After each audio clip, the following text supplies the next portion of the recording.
With a big squeegee, they've cleared one goal mouth, they've just headed across the pitch to the other. The pyrotechnics go off on the far side of the stadium, and here come the two teams led by the captains Guram Garcia of Georgia and of course Andy Robertson for Scotland, earning cap number 64 this evening. He's a little bit later in making his way out. He's just having to help the young mascot there. Lovely. It's very inclusive, the young mascot with the ear protectors on.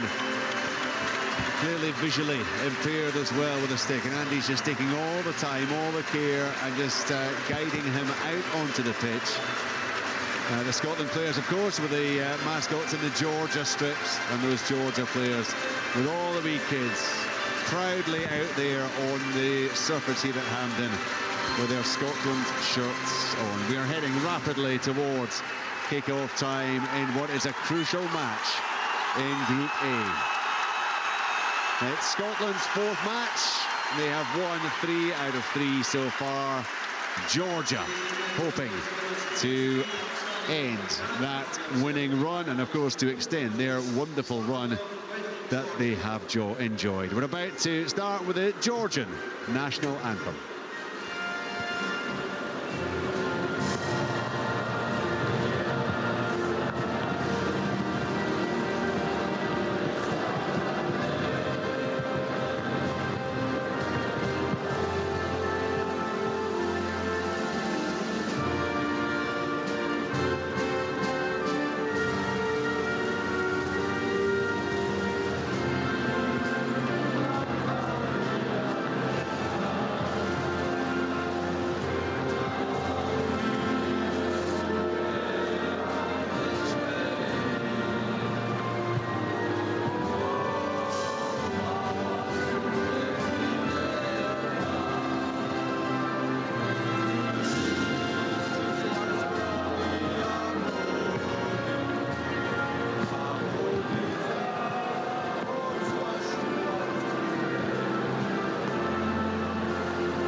Georgian fans off to our left, of course, in the main. This stadium is packed with Scotland fans who will be joining in with Flower of Scotland.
The national anthems have been sung, and the preliminaries are all but done and dusted, and in just the next couple of minutes we'll be able to settle back and enjoy full live commentary of this vital Euro 2024 qualifier. It has been one of the longest seasons in living memory. It finally concludes in a few hours here on the south side of Glasgow, and let's hope it does so in a positive sense for the national team. Much more to come from Leanne Crichton, Craig Levine and Tom English.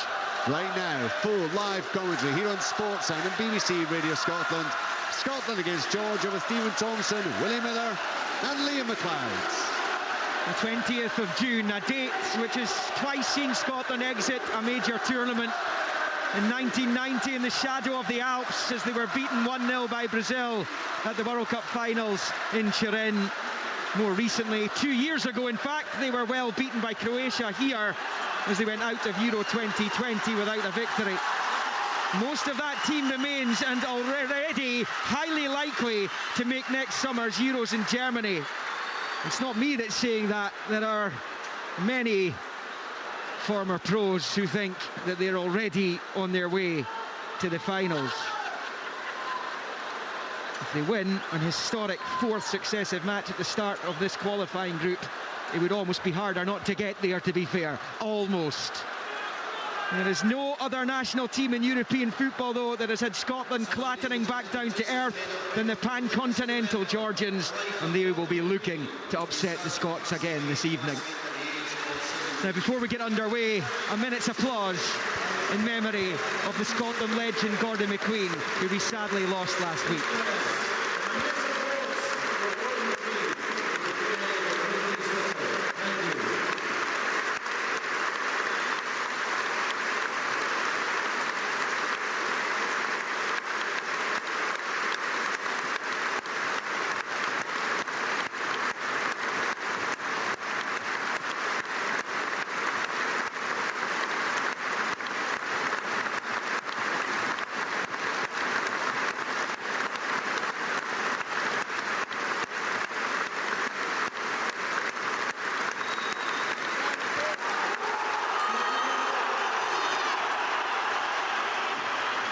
A roar from the Scotland supporters for Gordon McQueen, one of the proper legends of the national team of the past.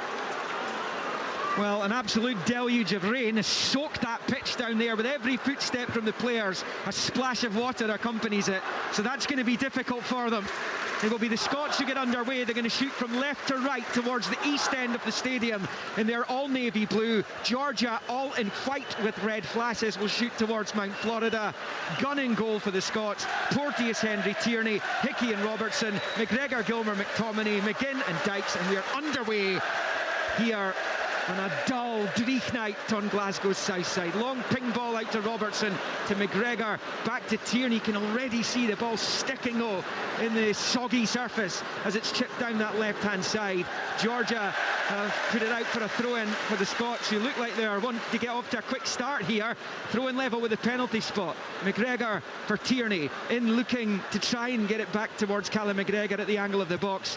Georgia emerge with it though, and it's Kakabadze who gets it away down that right-hand side into the Scotland half, where it's touched back the goalkeeper. Gunn, it sticks in the turf. Porteous' back pass and Gunn clears. This is going to be seriously problematic. Long ball, big switch. Robertson out to McGinn on this near side.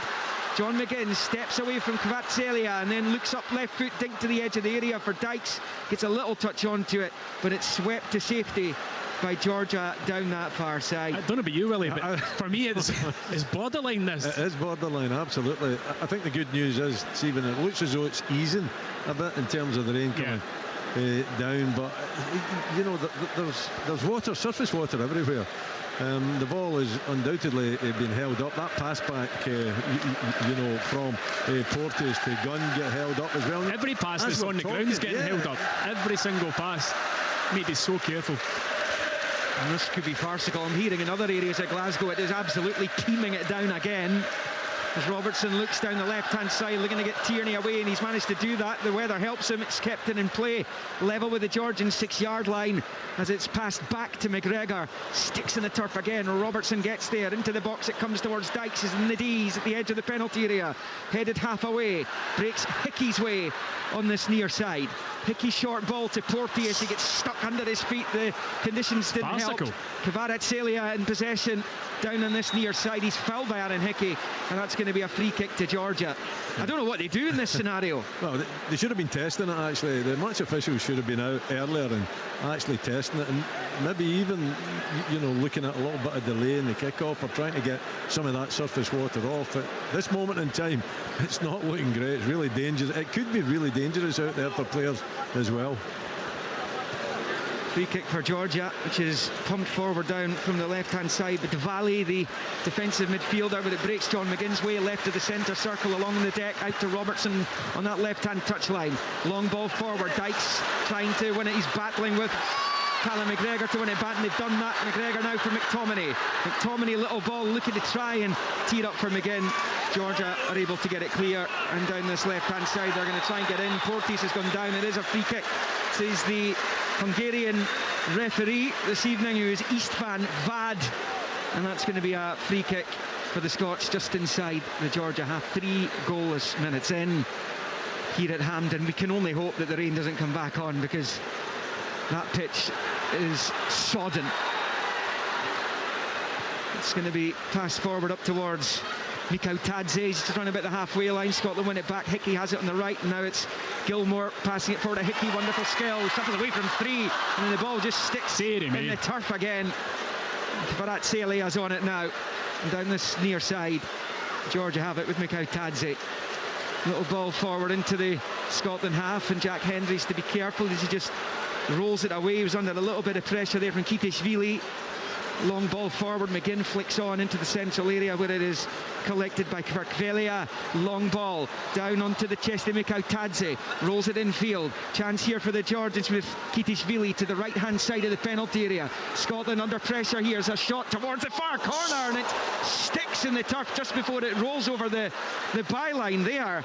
Well, again, it's another farcical situations. Lobjanidze hit it. He was just outside the box, and it just goes past. Listen, the post. I'm not happy, Liam. I'm not happy down there. Both managers are not happy about it. They're giving the old signal that the surface is not playable. Yeah, Willie Sagnol wants the game stopped, the Georgian coach. Both do. Yeah.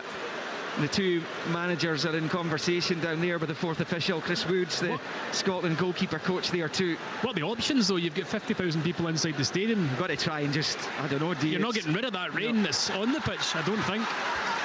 Dykes knocks it out for a throw-in on this near side though, level with the Georgian 6-yard line as we approach 5 minutes. It's a decent opportunity that actually from Georgia just a few minutes ago. We're talking about the rain, but actually the shot was probably only about a foot or 2 feet past the post in their first kind of real attack. It was a good effort actually from Lobjanidze. Just getting stuck in the turf there just made it a little bit more nerve-wracking. Ryan Porteous will take this throw. Short to Hickey and back to Porteous. Looking to win a corner, and he's done that. He knocks it. I feel as though Hickey should have received the ball in the half turn and put it in himself, really. I don't know about you. Then he plays it back out to Porteous. We have won the corner from it, but he received the ball in a lot of space and time. He had enough time to do that, actually get himself turned and put the cross in, because he had plenty of space, plenty of room to do it, and I think Porteous was a little bit surprised when he played it back to him. One off Kvaratskhelia as McGinn takes the corner, left footed into the box, comes off Dykes, breaks back to McGregor.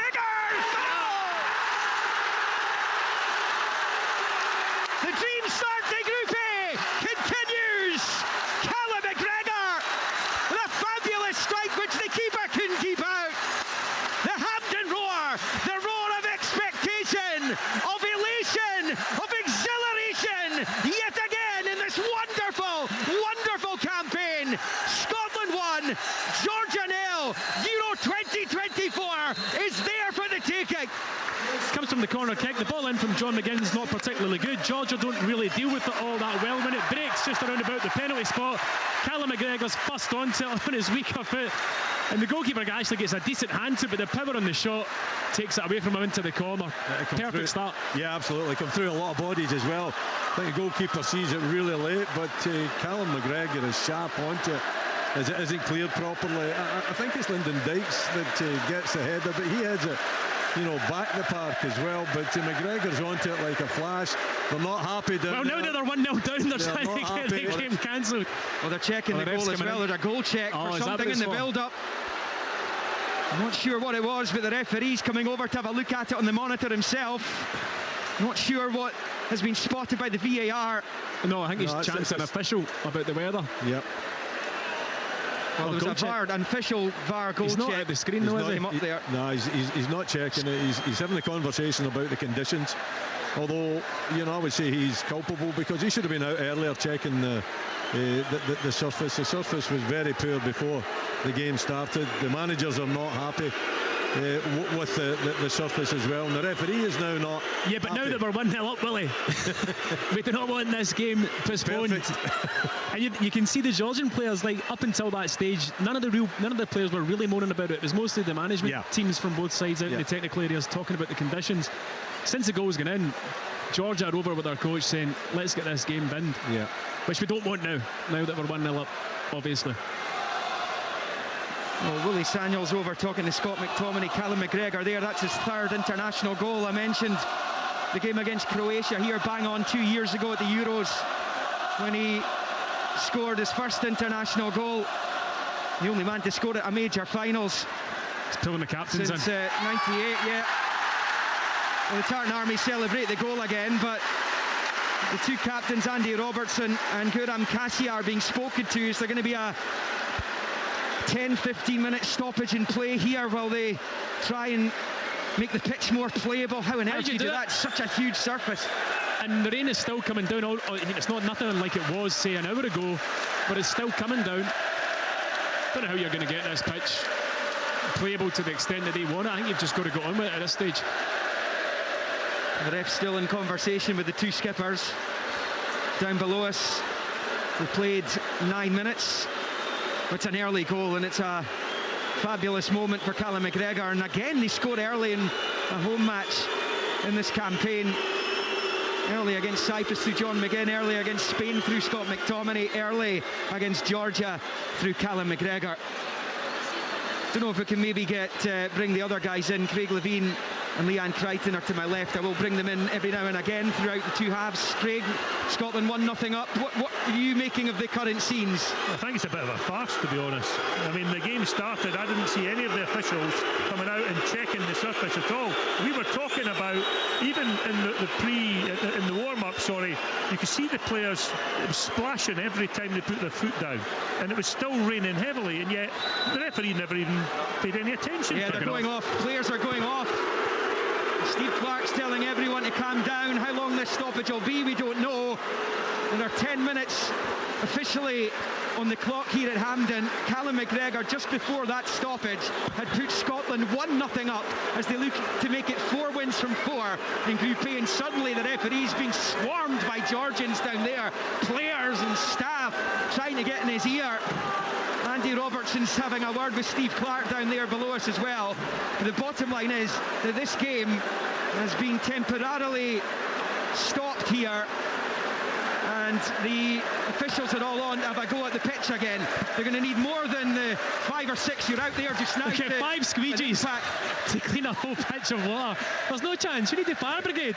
I'm not sure how on earth they're going to manage that, but anyway, I'll hand back to Richard for this stoppage. Hopefully we'll get some idea as to how long that stoppage is going to be, but I'll leave it to Richard to talk you through that with the guys. But signing off after the first official 11 minutes that have been played on the clock. It is Scotland 1, Georgia 0, thanks to that goal scored by Callum McGregor. Richard. Yeah, it was kind of frustrating that the referee waited until the moment that Callum McGregor actually put Scotland in front, and then it came across. I mean, it was clearly the pitch was just utterly unplayable, and it was so dangerous. There was a moment just not long before Scotland scored with the ball stuck up in the surface, and for a moment or two we wondered if it was actually going to go in as Georgia looked to put some pressure on. But the players have been finding it so difficult trying to construct anything at all. We did win that corner. It was knocked out, and then Callum McGregor stroked it home from about 14 yards. Right now there are half a dozen of the ground staff out in the goal mouth to our right, and they're doing what they were doing beforehand with the big squeegees and pushing as much water off the pitch as possible. The problem is that's about a 50th of the pitch itself. Richard, there'll be somebody who can do some sort of mathematical equation here and tell us how long it's going to take 6 people to clear the water.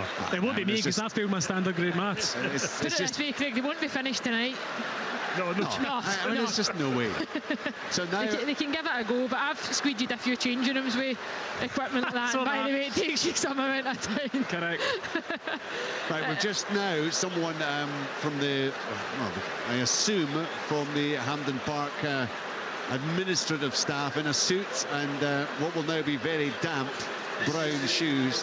We're just about hearing the announcement now. You can hear the announcement has been made. I didn't quite catch what they said. 20 minutes. 20-minute assessment. Right, a 20-minute assessment. Well, what we have to hope first and foremost is that there is no more heavy rain. It is still raining. It's not heavy, it is spitting over on the far side there. At least it's very light drizzle. They've got a few more squeegees. We are up to 8 now. Squeegee brigade up to 8. I'd say about another 80 or 90 and we could be all right. Not that I like to micromanage things, guys, but that's not the way I would be squeegeeing it. I would be down. I would have them in a straight line, giving it a go for one half out to one side. You know, they're all doing it in dribs and drabs, so I've not got much hope for it, to be honest. Need to get 9 squeegees. There's another one coming on. There's number 9. You need to get Steve Clark out. There's no shape to the squeegees here. I don't know what formation they're playing. They're all over the place. I'm sure there's a fair amount of people in amongst this 50,000 that would be happy to go and give them a hand as well. No, the thing is, think about the travel. Lots of people come to these Scotland games from all over the country, and this is the last thing in the world that they want to happen. Well, again, another announcement is being booed roundly, of course. They had, well, the clock showed 10 minutes when they went off, but they had only played. I mean, the goal was scored in the 6th minute. They'd only played, I think, 7 minutes of football, and the decision was taken that was it. There are some bits there where actually the guys in the squeeze, no water across the pitch, there's no water. Yeah, so some bits seem to have dried. Look, I mean, we're watching there. There are areas, but it's just not enough. Some squeegees are better than other squeegees. Well, that's true. We're up to 9 now. Was it 8 last time? We're up to 9 now. Yeah, I mean, they're making their way alongside. So we're in the main stand. We're looking down. So basically, they've come from the goal mouth. They're making their way up past the technical areas. It's maybe about a quarter of the width of the pitch that they're doing, and they've got about halfway up. There's still an awful lot of work to be done there. And it was torrential. It was absolutely torrential. All it is going to take is for there to be one more heavy shower at that kind of level, and that's it. The pitch is done. They then have to decide whether they just leave it and try to get the game played in the autumn, or whether potentially they look to get it played tomorrow, because that's still part of the international break. More of the squeegees are coming up into what was the half that Scotland were defending, and still they are working manfully and womanfully to get as much water off the pitch as they possibly can.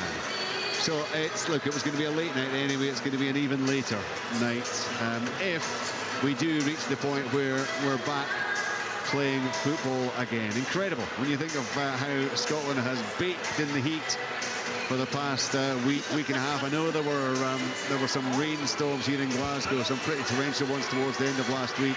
Even earlier today, it was absolutely gorgeous. But we have had, a monsoon. It was the kind of rain that you get generally when you're away on holiday. I don't know, somewhere in the Mediterranean, somewhere sunny, where you get these 20-minute downpours and then it clears up and it's all bright and everything's dry. That's the bit we're missing because we haven't had that heat wave that has then dried the surface. Still work is going on. But the good news is it's a drizzle. It's nothing more than that right now. So the hope is clearly that they can do enough work on this to get it clear. They've reached the other goal mouth. Now, I have to say, that goal mouth, and that was the one that Angus Gunn was defending and got a little scare earlier when one cross ball just suddenly stuck in the surface just at his right-hand post. It seems to me they've been doing most work at the other goal mouth, so they're now currently trying to get that sorted out. So that work will continue. We'll keep an eye on that and see if they can find any more resources just in terms of the players, Stephen, this is a big issue for the players, isn't it? They've done their warm-up, they've gone back inside because that was cut short, they've come out, they played for 6 or 7 minutes, now they're back inside again. Yeah, it's not ideal, the uncertainty, and when they do come out after the 20 minutes and the decision's made, if they have to start again, then they'll have to kind of get themselves ready again. There is a inside warm-up room in Hampden. I would imagine it would make a wee bit of sense to have the players go into that. It's like a big gym hall, if you like, with AstroTurf in it, and just keep the mobility going whilst this wait happens. I mean, for me, it was farcical and it was borderline unplayable, yes. But I'm with Willie and with Craig in the point that I didn't see the test that you always see is the ref throw the ball into the air, and if it doesn't bounce, usually they're kind of, and we've seen it loads in Scottish football over the years. There was none of that. He just cracked on with the game, and actually before the game there wasn't a lot of players popping the ball about either, getting a feel for it in the conditions, so we just kind of started blind, and clearly that was not the right decision. What irked me ever so slightly was that the kind of protestations came mostly once we had scored. Neither of the two sets of players, they were just mucking in. Both managers were kind of saying, right, this isn't ideal. The thing is though, Tom, we'll see if this is a game that costs you a position to go and qualify for a major tournament. So without a doubt, if it was the other way about and it was Scotland that were 1-0 down now, we'd absolutely be saying just call this game, because if you're not going to be able to play your best football and it's potentially going to cost you tournament football, it's absolutely not worth the risk. And that's the way Georgia... No, I know, for us, of course, let's go ahead, let's play in, what is it, 70 minutes or something before the result actually stands. But I think the other thing that always comes into consideration... That's the thing I was going to say. The player's safety. The player's safety is always going to outweigh any of the other decisions that come into play. And I think that's when it falls on the referee's shoulders. He'd probably be liaising with people higher above than him, I would imagine, from the refereeing world, discussing what the next move should be. Well, there's no doubt he will be taking guidance, but first and foremost they'll be desperately hoping that they can get this pitch into something approaching a more playable state. The only kind of good news for some, my son was texting that there's still loads of fans were outside. They weren't getting inside. Plenty of fans missed the opening goal. They've been stuck outside in the pouring rain.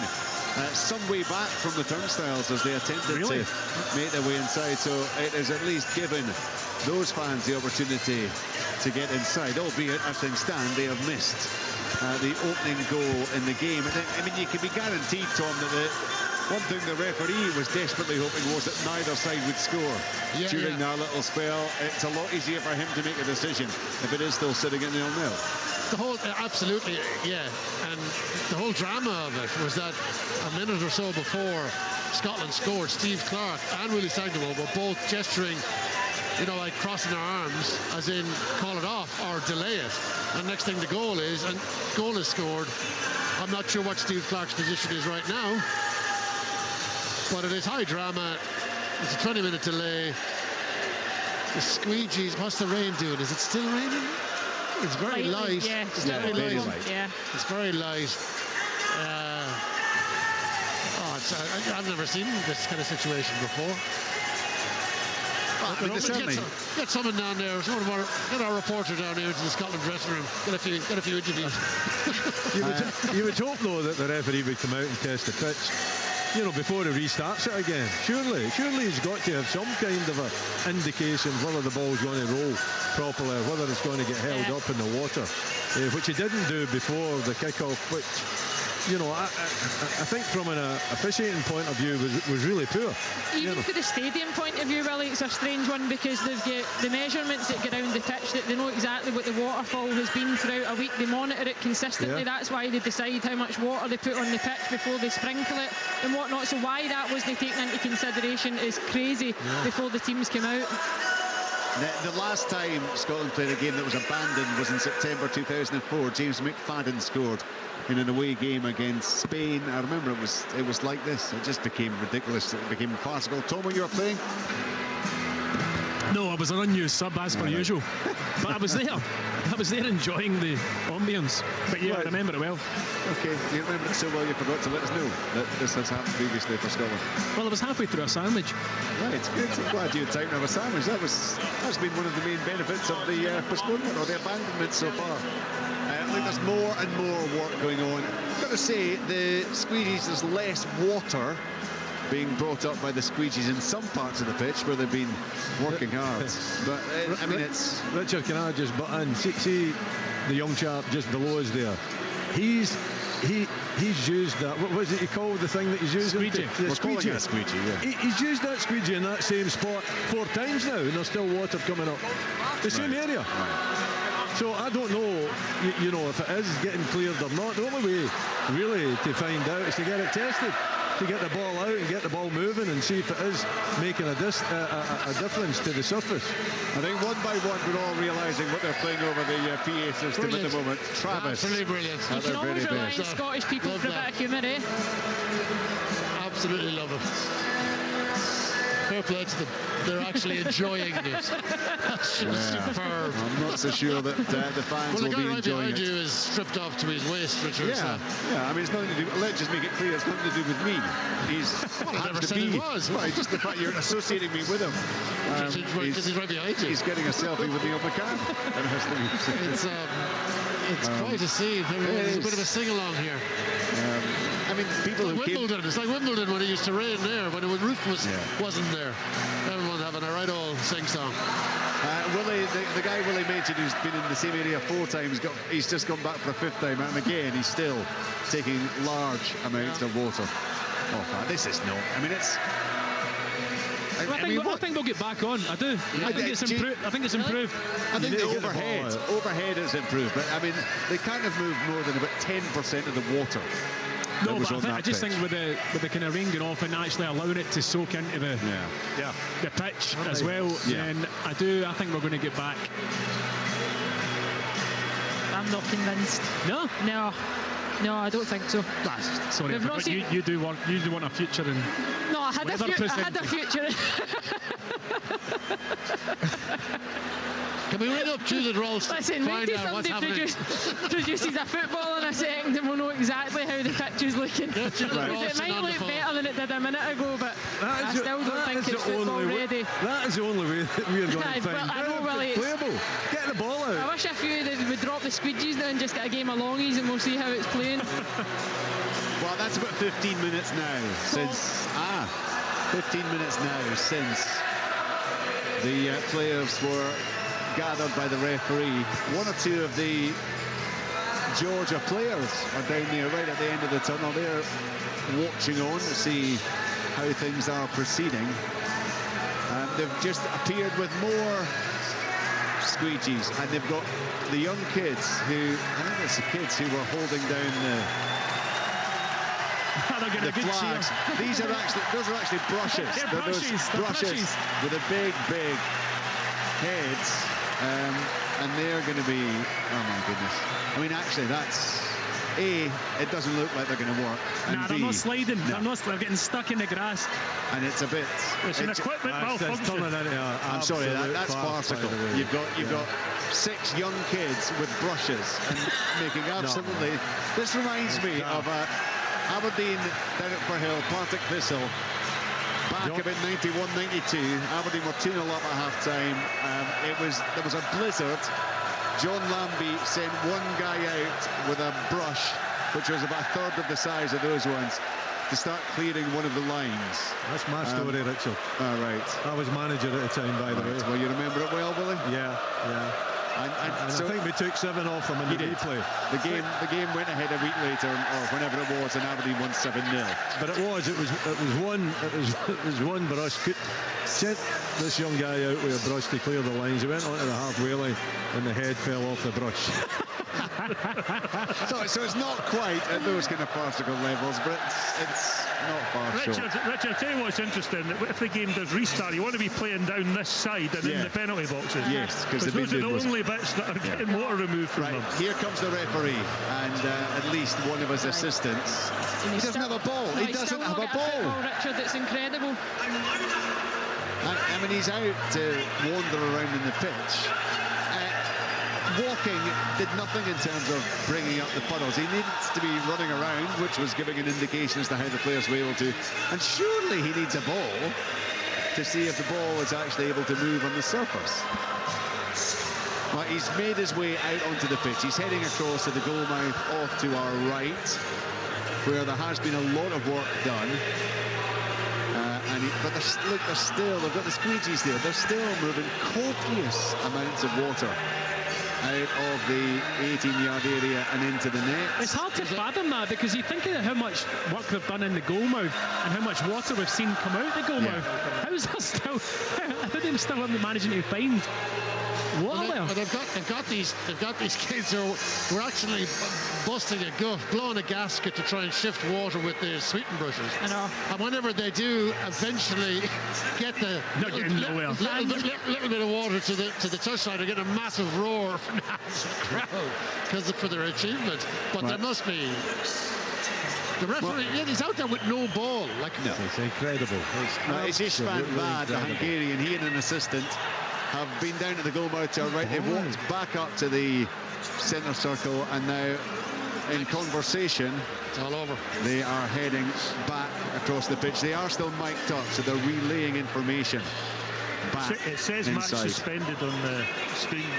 That might just be is that the 20-minute suspension? Yeah, that will have been the initial. So it'll be postponed. Is the word we're looking out for, I think. They'll be desperate. There are all sorts of hand signals going down as people go across to talk to some of the unused. The Scotland subs are down there, hovering at the end of the tunnel. Everyone just waiting. Some of the fans are gesturing down to the players. They're gesturing back up to make it clear they've got no idea yet. The referee now making his way back deep into the bowels of Hampden, into the tunnel area, presumably back to his room. And you would imagine that his decision is about to be relayed, first and foremost, to the two managers. The authorities, of course, the police, the stewards, everyone who's involved in stewarding the stadium, they will be have to be informed as well, because if this game is postponed, then they've got a big operation to put into place. Well, you've got public transport after the game, people catching trains that are now 20 minutes later than they were planning to catch trains. Even with the weather, Tom, I'd be surprised if that's all impacted anyway. It's going to be carnage after the game. As we could end up spending the night here. We'll get a squidgy or two then, and we'll get at it. We'll get the game on tomorrow, no doubt about it. Still no ball on the pitch. No. And if you take the 6-yard box, Richard, in isolation, as Tom will mention, the amount of water, they're still digging water out of the 6-yard box, and they've been at that for some time now. Yeah, so Steve Clark's just wandered out. Is that Austin McPhee down there? It's just his hair's wet. He looks a bit different. He's down there. Liam, you've picked up something? Yeah, just to give a bit of clarity to the situation here. So the end of the 20-minute break, which must be coming up about now, the referee has done his pitch check to determine if the game is on. There will be a 10-minute warm-up after that. If the game restarts, it will be starting at 6 minutes with the Scots leading 1-0. If the ref deems it unplayable, there will be another conversation. Now, generally, what happens with UEFA matches these days, you were talking about that game at Firhill Cup tie 30 years ago. Generally what happens is they restart the match at a later date, generally the next day from the time the match was suspended. So that's what we're looking at. Right, well, if that is the case, then obviously the goal stands, and see you tomorrow. The minute elapsed will have done so, and see you tomorrow. That'll be interesting. Right, Steve. Sorry, go on. No, I'm just laughing at the absolute surreal nature of the hottest weather we've had in years and years, and the game is postponed because of rain. And you can guarantee that a vast majority of those football players out there will have flights booked tomorrow to go on their holidays. Yeah. Sure, they can afford to reschedule it. Yeah. What do you think? Planes might be full to English. They'll take a little private. It's fine. Right, well, we're waiting now. From what Liam's been told there from downstairs, we're now expecting, unless the referee decides that's it, it's off, then the players will be coming back out. There are 10 minutes to warm up. The game will resume, and then the referee will have to just assess exactly what is happening. You're listening to Sports, and we're somewhat delayed. The game has been delayed now by about 23 minutes. Scotland scoring early to lead 1-0 against Georgia. Scotland in the Euro 2024 qualifiers. Live on Sports Sound. From BBC Radio Scotland. There's no substitute. This summer you could holiday in the Highlands. It's very much a spiritual successor to Snakes on a Plane. It's called Midges in a Motor. Head to the coast. Over 3,000 watt have been found in Dalgety Bay. Esther. Motorhomes. Or enjoy a city break. If I wanted to be around Americans all day, guess where I'd be? Yeah, Edinburgh, right? For more summer holiday ideas, listen to the new series of Scotland's Topical Panel Show with me, Des Clark. Breaking the News begins Friday at 1:30 on BBC Radio Scotland and Sounds. You're listening to Sports Sound live here on BBC Radio Scotland. You're not listening to commentary from Scotland against Georgia, because Scotland, having taken the lead in the 6th minutes on what was patently in the opening stages an unplayable pitch after torrential rain, a monsoon which enveloped the stadium in the hour or so before kick-off. The referee belatedly decided to pull the players off the pitch. He said at that point there would be a 20-minute delay to allow the ground staff to try to clear things. It's now been 25 minutes since they went out. We've got an update which has been released at 20:35, so that is in 15 minutes time. Another pitch inspection in 15 minutes time. If all is good, they will restart then after a 10-minute warm-up. So it's down to whether it passes a pitch inspection in 15 minutes. So basically, they've now got another 15 minutes for the guys with the squeegees and the kids with the brushes to try to improve it. I can't see any rain at all now. It was drizzling. You could see it in the floodlights. I can't see anything at all now. So at least there is nothing being added in terms of the surface water. Can I make a point here? The referee comes back out. He must bring a ball out with him. Yeah. And if he goes over to that far side and throws the ball up in the air, it's not going to bounce, because there's not been one person across there removing water. I can't see any way this can go ahead. Sorry, what would be so hard about someone running on with a ball and kicking it about the place? What's so difficult about that? Because then, if the referee does that and he thinks, you know what, it hasn't improved, there's no point in having a warm-up, because the game's not going ahead. Well, that is the age-old test that we've all seen hundreds of times, thousands of times over the years. A ball has not been on that pitch since the players were taken off. It hasn't, yeah. Look, I mean, I'm looking down to the right. I know they've been out there, they've been working hard, but 3 of the guys with the squeegees are standing having a chat now. They're not even actually doing anything to the pitch. It's almost as if they've decided it's completely pointless. And there's some stewards, I think, in that far side now that are going to join the party with some brushes, but Craig's right, they've barely touched that. Yes. And the side that we're looking at, there's young boys just walking across the splish-splashing across the pitch. But it's almost the group in the far side. It is almost as if they have been listening in, because they are now trying to get Leanne's line set up so they can do it. The announcement now that there will be another inspection in 10 minutes. Well, it's about 13 minutes. So that was an inspection when the referee walked on the park with his assistant. Was it? Yeah. Effectively. He didn't do anything. Yeah. No, he walked around, he had a look, and off he went. But, well, at least it is. Well, there was a brighter spell there, but we can't quite see off to my left, round the corner there. Kind of feels that those might be darker clouds that are making their way back along, or making their way along into this area. Still a lot of water coming up from these squeegees. A lot of water. The suggestion is that if they cannot continue the game this afternoon, or this evening rather, St Mirren Park is the backup stadium, and the suggestion is that the game will go ahead at St Mirren Park tomorrow if it is called off here. Good luck, is it closed doors then? Good luck getting everybody in. I mean, this pitch can dry out overnight. That's the problem with... I'm not quite sure. I know Viaplay, who are broadcasting it, they've put that out, and it's in the documentation as the backup stadium. Yeah, I can't quite understand why they would move it. I tell you what, it's only 4 minutes from my house, so I'm right up for that. And you wouldn't have any great difficulty getting in. Do you think the St Mirren groundsman needs to be round there right now? Well, it depends. I mean, if there's been rain like there has here tonight in Paisley, then yeah. Well, I'm getting messages from people around the country saying, I don't know what's going on. It's lovely here.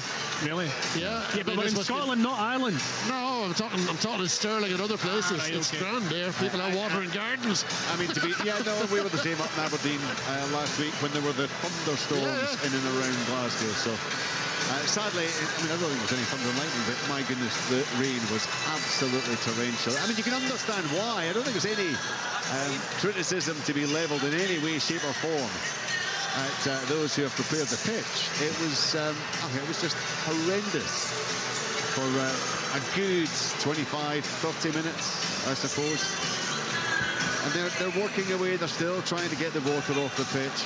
We're now, what's that? That's about 10 minutes away from the inspection that is about to be taking place. I'm told Jane Lewis, our reporter, was down pitch side, and her reading of the situation is that the pitch does seem to be drying down there. I can't actually see Jane. She's down there somewhere. But there is a feeling if the pitch, and the suggestion about St Mirren Park, we're also hearing that if they do manage to get the pitch playable, it would go ahead here tomorrow. I mean, what it means in terms of tickets and everything that goes with that, goodness only knows. Stewarding, police. No. Well, we're not quite at that situation as things stand. It kind of, I mean, I know they're still taking water off the pitch. It just kind of feels that it is better, but I just don't know if that's because we're not actually watching 22 players stomping around in puddles and splashing the water. That's what we need to see, as Willie's already said about 4 times. We need to see a ball on the pitch moving, and that's the one thing that hasn't happened. Well, it's certainly going to be a very late night. If we do get 90 minutes of football here, it's going to be a very late night indeed. Norway, incidentally, are 1-0 up against Cyprus. Liam did show me that about half an hour ago, and in the midst of all this, didn't quite get round to imparting that information. That's the other game in the group, which kicked off at the same time as this one did. I'm assuming it's going along serenely and is probably just about at half-time. When this one resumes, if it does indeed resume this evening, it will do so 6 minutes on the clock, and Scotland 1-0 up thanks to the Callum McGregor goal. It's only a third goal for Callum in 53 internationals, so he'll certainly be hoping that it stands. And as Liam pointed out earlier, it does tend to be it has been set, the precedent that as they've been doing things of late, the game will resume from the point where it officially concluded. They're still taking gallons of water out of that 6-yard box to our right. Absolute gallons of it. That's my only concern, because if it's like that all over the pitch, we've not touched the centre circle. Any of the squeegee guys have been going round the edges and in the goals, so you presume it's to be the same everywhere on the pitch. It's a lot easier to try to clear the bits that are closer to the touchlines, of course. A ball has appeared. It's not been put there by any kind of officials, but someone is down there. Is it one of the Georgia backroom staff maybe? And he's been told in no uncertain terms not to go anywhere near the pitch with the ball, so it wants it to be done officially. It's the manager, whose that is. They want to make sure it's the officials that do that. So, right, Jane is down there, trackside. I think we can speak to Jane now. How's it looking from down at pitch level then, Jane? Yeah, complete hive of activity down here, Richard, as you might expect. Lots of chats going on. We understand the Scotland players are underneath the stadium in that warm-up area, so they're safe. in Scotland away there. It looks like they're coming back out. There is that another inspection.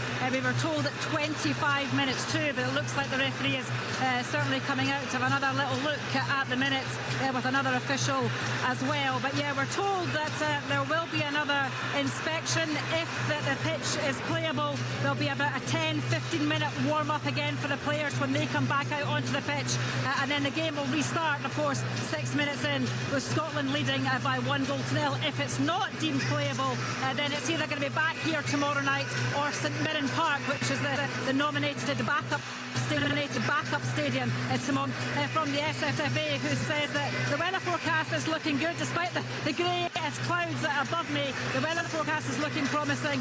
The pitch, you're told, is draining, although I'm down here trying, I'm seeing these boys with the squidgies or whatever they're called, and there's still an awful lot of water that they're putting off the pitch. So yeah, we're just waiting for that secondary pitch inspection, and then we'll find out more, I guess. But yeah, it is a busy place down there. Lots of well, just looks on people's faces of what on earth is going on. No one really quite seems to know, but I think there is a feeling of some positivity. Right, Jane, I think just losing her there briefly there, but I think some positivity she felt that there was down pitch side. I mean, it's so busy down in the tunnel, end of the tunnel. All the Scotland subs are there. Various administrators, various other staff members, lots of conversations, as Jane was saying, and we await the re-emergence of the referee, which should be within the next 4 or 5 minutes. And then he has just appeared. He's appeared down there between the technical areas. He's chatting with one of the Hampden employees, man in suits, or it could be someone from UEFA Observer perhaps. They're certainly in conversation down there. The referee is just waiting. I mean, some of the implements that are being used, there's one young lad there who's got a tiny brush, who is trying to force as much water as he can off the pitch. It's still, I mean, although as you look down from the stand here, with no one on it, you would see nothing wrong with that pitch. It looks, other than the goal mouth off to our right, where now they've been working so much there, there looks to be kind of damage there. You can see what looks to be lion water there, but the rest of the pitch looks absolutely fine. The problem is that it has been absolutely hammered by the torrential rain which fell. There hadn't been any rain for the past 20 minutes, maybe half an hour, nothing at all, not even the drizzle that was falling earlier. You would have kind of thought that actually it might have drained a bit better than it has. The referee back out onto the pitch, still without football, so just him and his assistant, the same two guys who were out there previously, and they're taking the same route. They're walking diagonally across the 18-yard box, where still the water.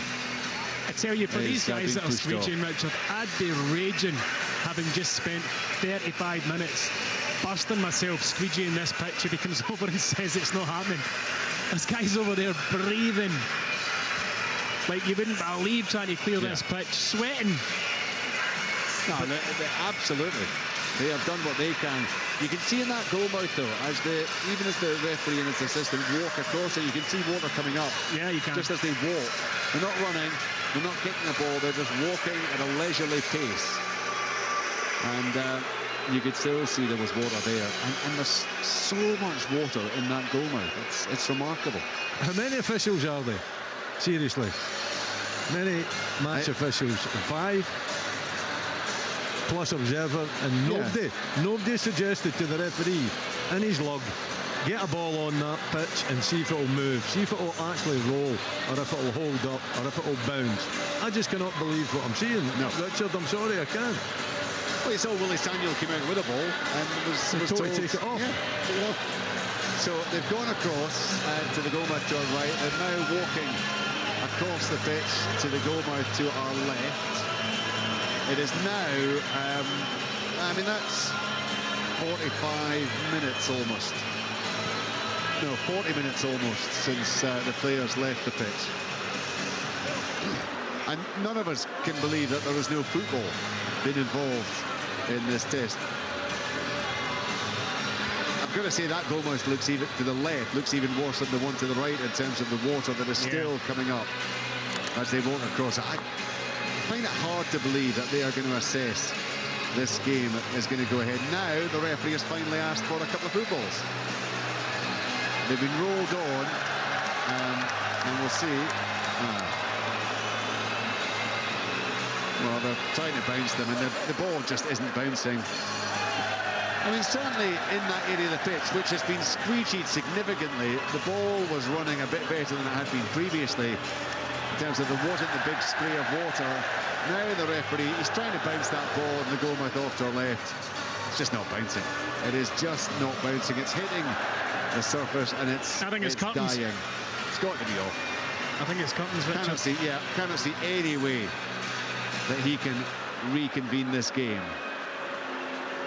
So it's down to, well, we'll wait for the official word, obviously. It is then going to be down to the decision the referee takes and what they're going to do in terms of this match and when. Oh, you look at the tunnel. It's absolutely chock-a-block, not just with the subs now, but with lots of the players who are waiting. They're all down there, the Scotland players. You see them, Lyndon Dykes, Andy Robertson there, all just waiting to see. The word was that they would have this inspection 8:35. If he didn't immediately call it off, the players would then be given a 10-minute warm-up. So the players are all there because the referee's going to say nothing at all to them. He is carrying ball in hand and is making his way back up the tunnel, and the decision will be taken at that point. If it is off, then as far as we understand, the plan would be to play it at the earliest possible opportunity, which of course would be tomorrow night, and ideally back here at Hampden, if indeed the pitch is playable by then. But that is yet to be confirmed, and of course we wait to hear the official verdict from the referee. Also, Richard, the rain's just come back on. It has. Doesn't look too great coming from our left-hand side. No, it's dark off to our left, and you can see the rain in the floodlights again. So that has surely got to be it as far as this game is concerned. Richard, this is one of the worst 45 minutes I've ever watched. You sure about that? No. There's been a few bad ones at Hampden, Craig, let's be honest. Right, there's one official just come back out and he's gesturing across to the ground staff, and it's like he's pointing to certain parts of the pitch and asking them to go goalmouths only. So well, that being the case.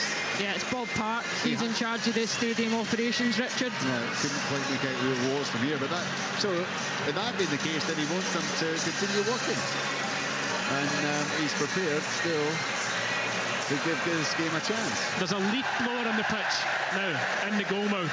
A leaf blower. Oh, so there is. Oh my goodness.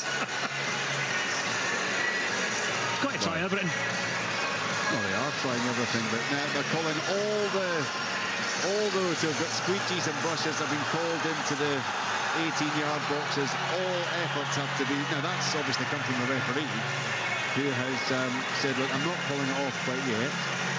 You're going to be given the opportunity. The players are still down there. The referee is currently in conversation with the two managers. What a good old-fashioned pitchfork. Is that not used anymore? Just forking the ground, letting the water go into it. Maybe things have moved on. They must have. Leaf blowers. No, it's the old brush upside down. That's the modern way to shift the water. Right, there are players down there who are desperate. They're being called back in, I see. Yeah, it might just be they've been called back in the dressing room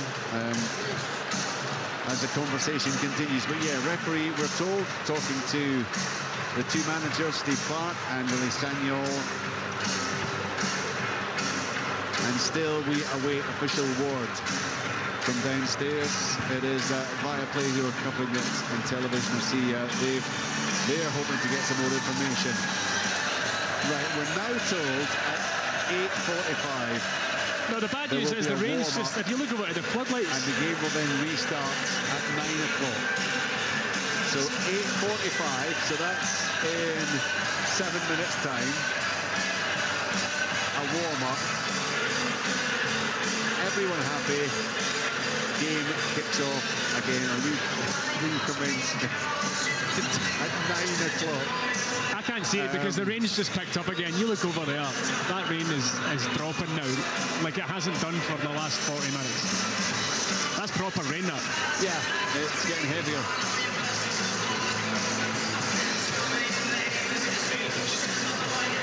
Yeah, I mean, the rain's back on again. Sorry, as soon as that happens, that's it, because there is not a chance. I don't know quite why they're prolonging the pain here. We're currently 6 minutes away from what the referee has determined, or the authorities have determined, should be warm-up at 8:45. Warm-up, work in the pitch, everyone happy, recommence the game at 9.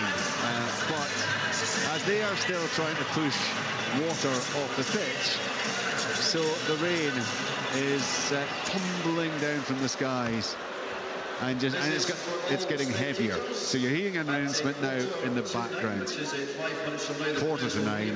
They'll say the players will re-emerge. I cannot believe anyone inside this stadium thinks this game is going to finish tonight. Surely, I mean it's credit to them, Richard, for sticking with it.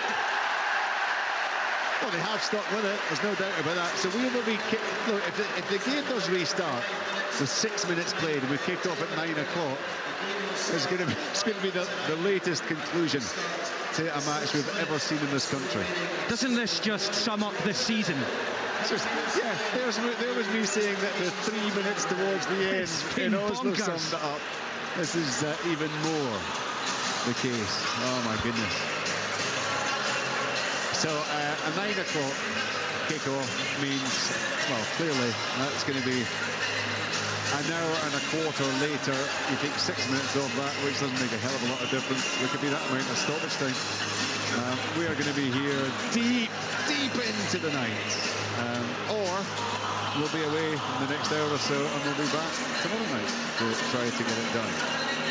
It's an absolute shambles. And the rain's just getting heavier. There was a spell there where there was nothing coming down. A good half hour, it was dry. But it's just got heavier and heavier. And you can't help but feel that these guys are fighting a losing battle out on the pitch.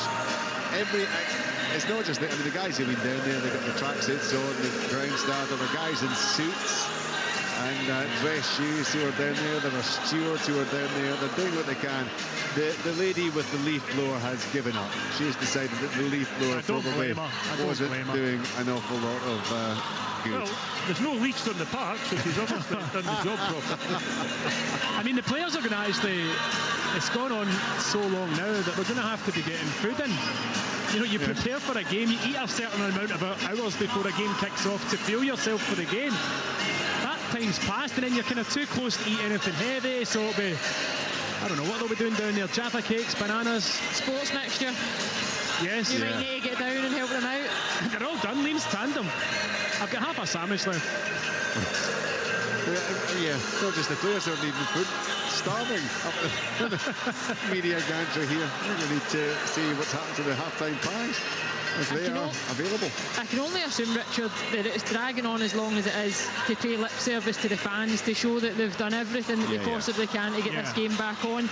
Knowing fine well that there's a chance that they might not all be back here tomorrow for the game, so fair play to all the staff that are out on the pitch, because as Tomo mentioned probably about 20 minutes or so ago now, they've given it their absolute everything to clear the pitch with very limited tools and very limited resources in order to do it. Right, we are almost at 8:45. The players are, I'm told, ready and getting prepared to come back out again. This is where we'll see it, where we see them running in the pitch, where we see the balls on the pitch. I'm not sure there's quite as much surface water coming up, but there's still plenty of it. And of course it's still raining. Well, those of you who played the game professionally, you're seeing what you're seeing there. Does it give you any more hope, any more optimism? I can see that. Normally you don't see as many sweepers on the park as that. Yeah, put me out of job, that's for sure. But I just want to see the ball moving. In patches it's moving okay. But the rain is still coming down, Richard. You know, in the goal mouth, I think the goalkeeper, you would need to have a...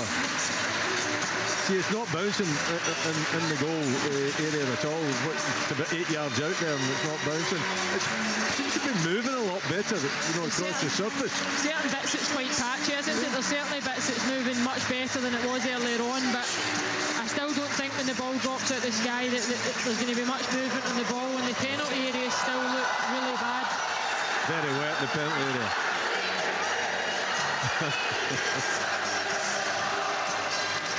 Well, they've been entertained, but not in the football pitch. I mean, the video of Scotland goals that they run in before the matches, that's now done a full loop about 14 times on the big screen, which the fans have been enjoying. Those who were working in the pitch largely have come off in the half that Scotland are now warming up in, but they're still working so hard in that goalmouth offshore. That goalmouth is there a slight run in the pitch? Yeah, There's looks so that much way, water Richard. No, in you're that goal. spot on. I was thinking that earlier on, because certainly the left-hand side is nowhere near as bad, but they have been non-stop grafting in that right-hand side, and there's still not the same amount of water, but certainly a substantial amount of water still coming off. The ball's not going to be rolling well enough, I don't think. You know, you're looking at the players just making passes just now. It's still getting caught up in the water, and as much as they've tried their very best to clear it, I really don't see it changing. The rain's now heavier than it was 5 minutes ago when we said it was back on. I can't see it happening.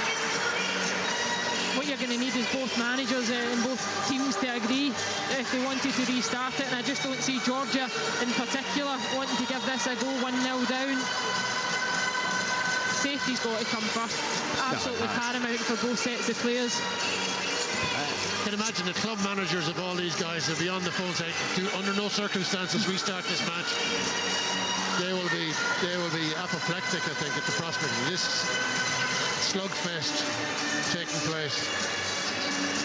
Well, the Scotland players, they were essentially doing their own thing initially. They were across the pitch, they were making passes, they were getting a feel for it. They're now doing a more orchestrated warm-up. Let's quickly get back down to Jane. Oh, goodness, it's torrential down there. Jane, what's the latest from down pitch side? It's very, very wet, I can reveal, Richard. Yeah, look, I just spoke to a UEFA match official, one of the assistants, who said to me, and he was shaking his head while he was saying it, saying it's not looking good at all. He came out when he saw that the rain was falling, he was shaking his head. He confirmed that they were worried about the players' safety, and he also confirmed that it was very, very wet at the start when the rain was coming before they actually kicked off, and they think the rain's now heavier, so there's absolutely no way that the water's draining away. And we can see that from the boys that are still out there trying to get the water off the surface. But yeah, I don't think it's looking good. We've obviously got to wait. The players are out there on the pitch, as we can see, trying to move the ball about, but really there's so much surface water. But just to confirm, yeah, I spoke to a UEFA match official who just told me that it really is not looking good because of that new rainfall, and player safety is absolutely paramount in this situation. I think we'll find out in the next few minutes as to whether this game is off. The match officials have just come out, actually, Richard, and I'll try and get a word with them to see what they're saying, but they've just ran back onto the pitch. I wonder if they're going to be bringing the players off. We'll just have a little look and a little watch, and we'll bring you another update when we can. Yeah, I guess they're out to do their warm-up just the same as the players are. They need to get back up to speed again, I suppose. And that is what they're doing. They're just kind of running. As they do, you watch the officials do that. They run across the pitch, back, across the pitch, back. They're going through that. They're also making their way down that touchline off to our left-hand side. The rain isn't just quite as heavy as it was a few minutes ago. It might have just lessened a little. But one of the Georgia players has gone across to talk to the officials to make his feelings known as the officials continue their warm-up. And they still, that goalmouth looks awful. The goalmouth off to our right looks absolutely awful now as they work away at it. The Scotland players, they had been doing the warm-up there. They're now split out again, more in the kind of positions. They're just passing the ball back and forth across the pitch. Some areas, it looks like it's moving relatively okay, but I've got to say, over the piece, it's just not conducive to playing passing football, certainly with the ball on the surface. The referee and his assistants, they are now in the goalmouth off to our left, and that's a goalmouth that looks better, and there's so much water coming up there. I just can't see how they can restart this game. I don't think it's going ahead, Richard. And even if it does, within a couple of minutes, the players will have found situations where the ball's stuck. You know, you look at Chris Wood's warming up, Angus Gunn here, and the ball's sticking as it goes through to him. It's just... Yeah. He's having to wait for the ball to actually arrive before he makes his dive. Well, they're continuing to go all the way around the pitch, the referee and his assistants, as they do their warm-up. They're assessing every part of it. The goal mouth off to your right, which they've just arrived at. That's the one that looks to be... He's asking for of most concern. Yeah, the referee getting the ball from the Georgian goalkeeper. And presumably he's now being... Well, he's got the Georgian goalkeeper in his ear, having a few words as he attempts to, well, just test the surface to see what kind of movements, what kind of reaction. That ball's dying. As it hits the surface, it is dying. It's not bouncing as it should do. The referee he's tried that a few times. He's now gone across. He's talking to his assistants there. He's trying to see if the ball will actually move across the 6-yard box, which, to be fair, it did that time. They just rolled it gently, and it did roll across the box, but I'm not sure that's enough of a guarantee that it is going to be safe. The Scotland players have been called together again, away across it in the middle of the pitch. They're starting to clear the balls off it. We're now we're about 8 or 9 minutes away from what they said would be the rescheduled kick-off time at 9 o'clock. Officials are carrying on with their warm-up, if that's any kind of a clue. If they were going to call it off, would they be continuing to go through the motions here? And the rain is off again. There's just a few drops coming from the floodlights. How permanent that is, we don't know, because it's coming in from our left, and the clearer sky is now making its way across overhead the stadium and heading off. So I don't know what's coming around the corner, but there's plenty of ground staff on there. The Georgian players are still carrying on with their warm-up. Well, the referee's just nodded across to what I assume is the fourth official, and has literally nodded, which suggests that they are still, well, they haven't called it off, I would think. Now he is making his way back up the tunnel, and we all wait once more. What they might need to do, Richard, is, like Tomo said, actually restart the game in a real life scenario that you can see how the ball's going to move properly, because there is certain bits of it now that it does look an awful lot better than it did earlier on. Yeah. The goalmouth, as the referee moved the ball, it certainly was moving, but you won't know until you're actually in the game. No. You know, we've seen it with Aaron Hickey travelling at pace earlier on when the game had restarted. and the ball just stopped dead, and he was about 4 or 5 yards beyond the ball. So you're going to need to see those moments to see how it plays out naturally.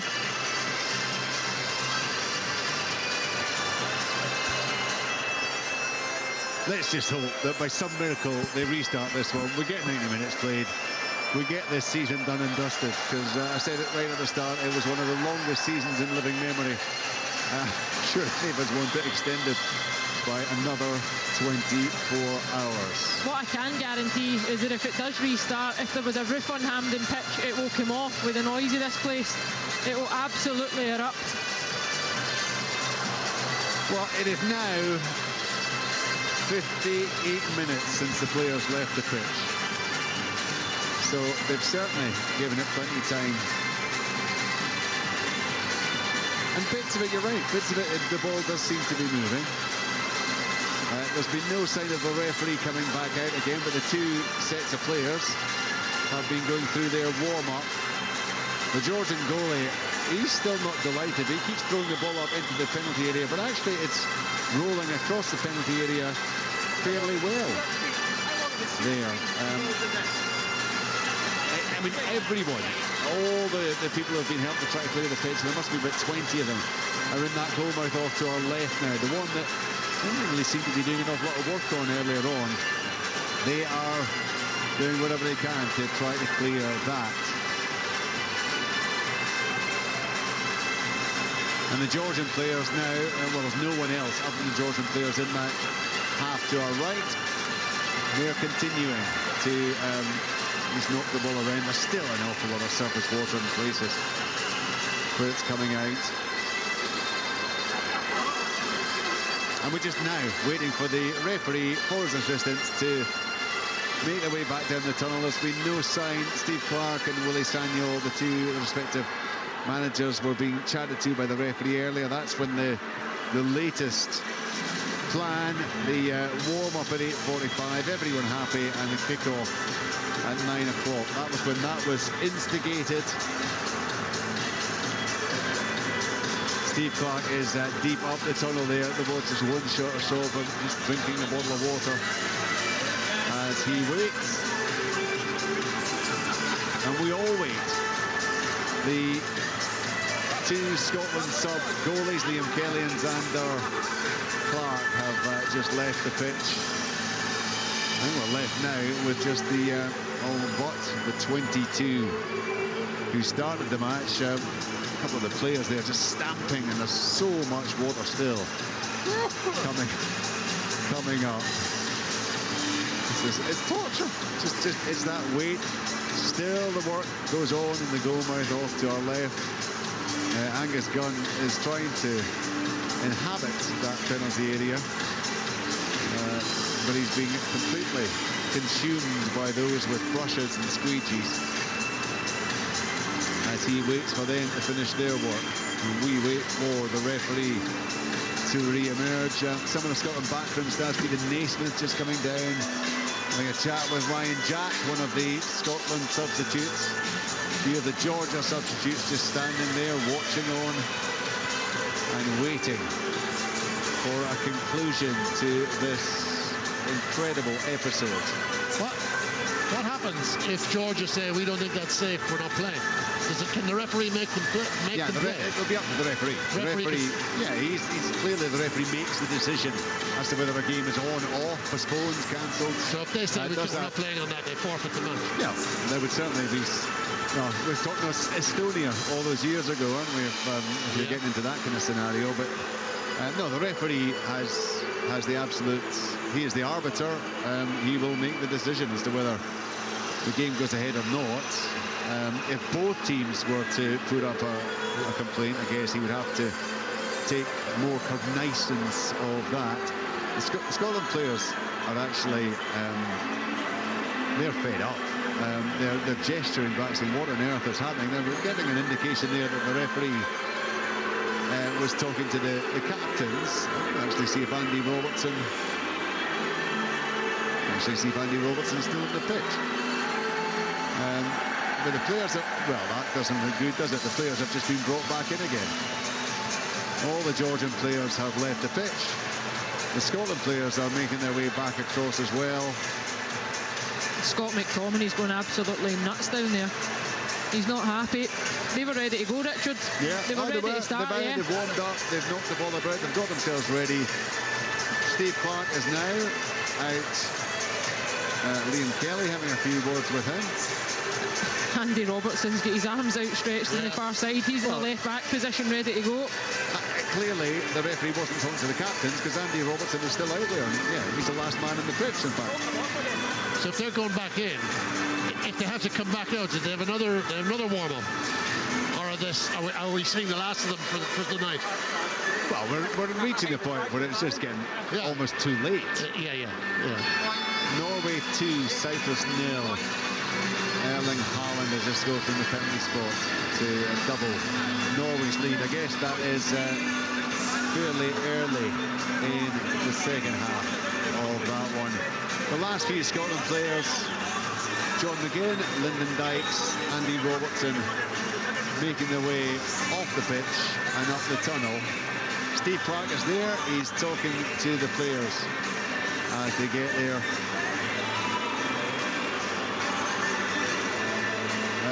The subs, some of the subs are still in the technical area.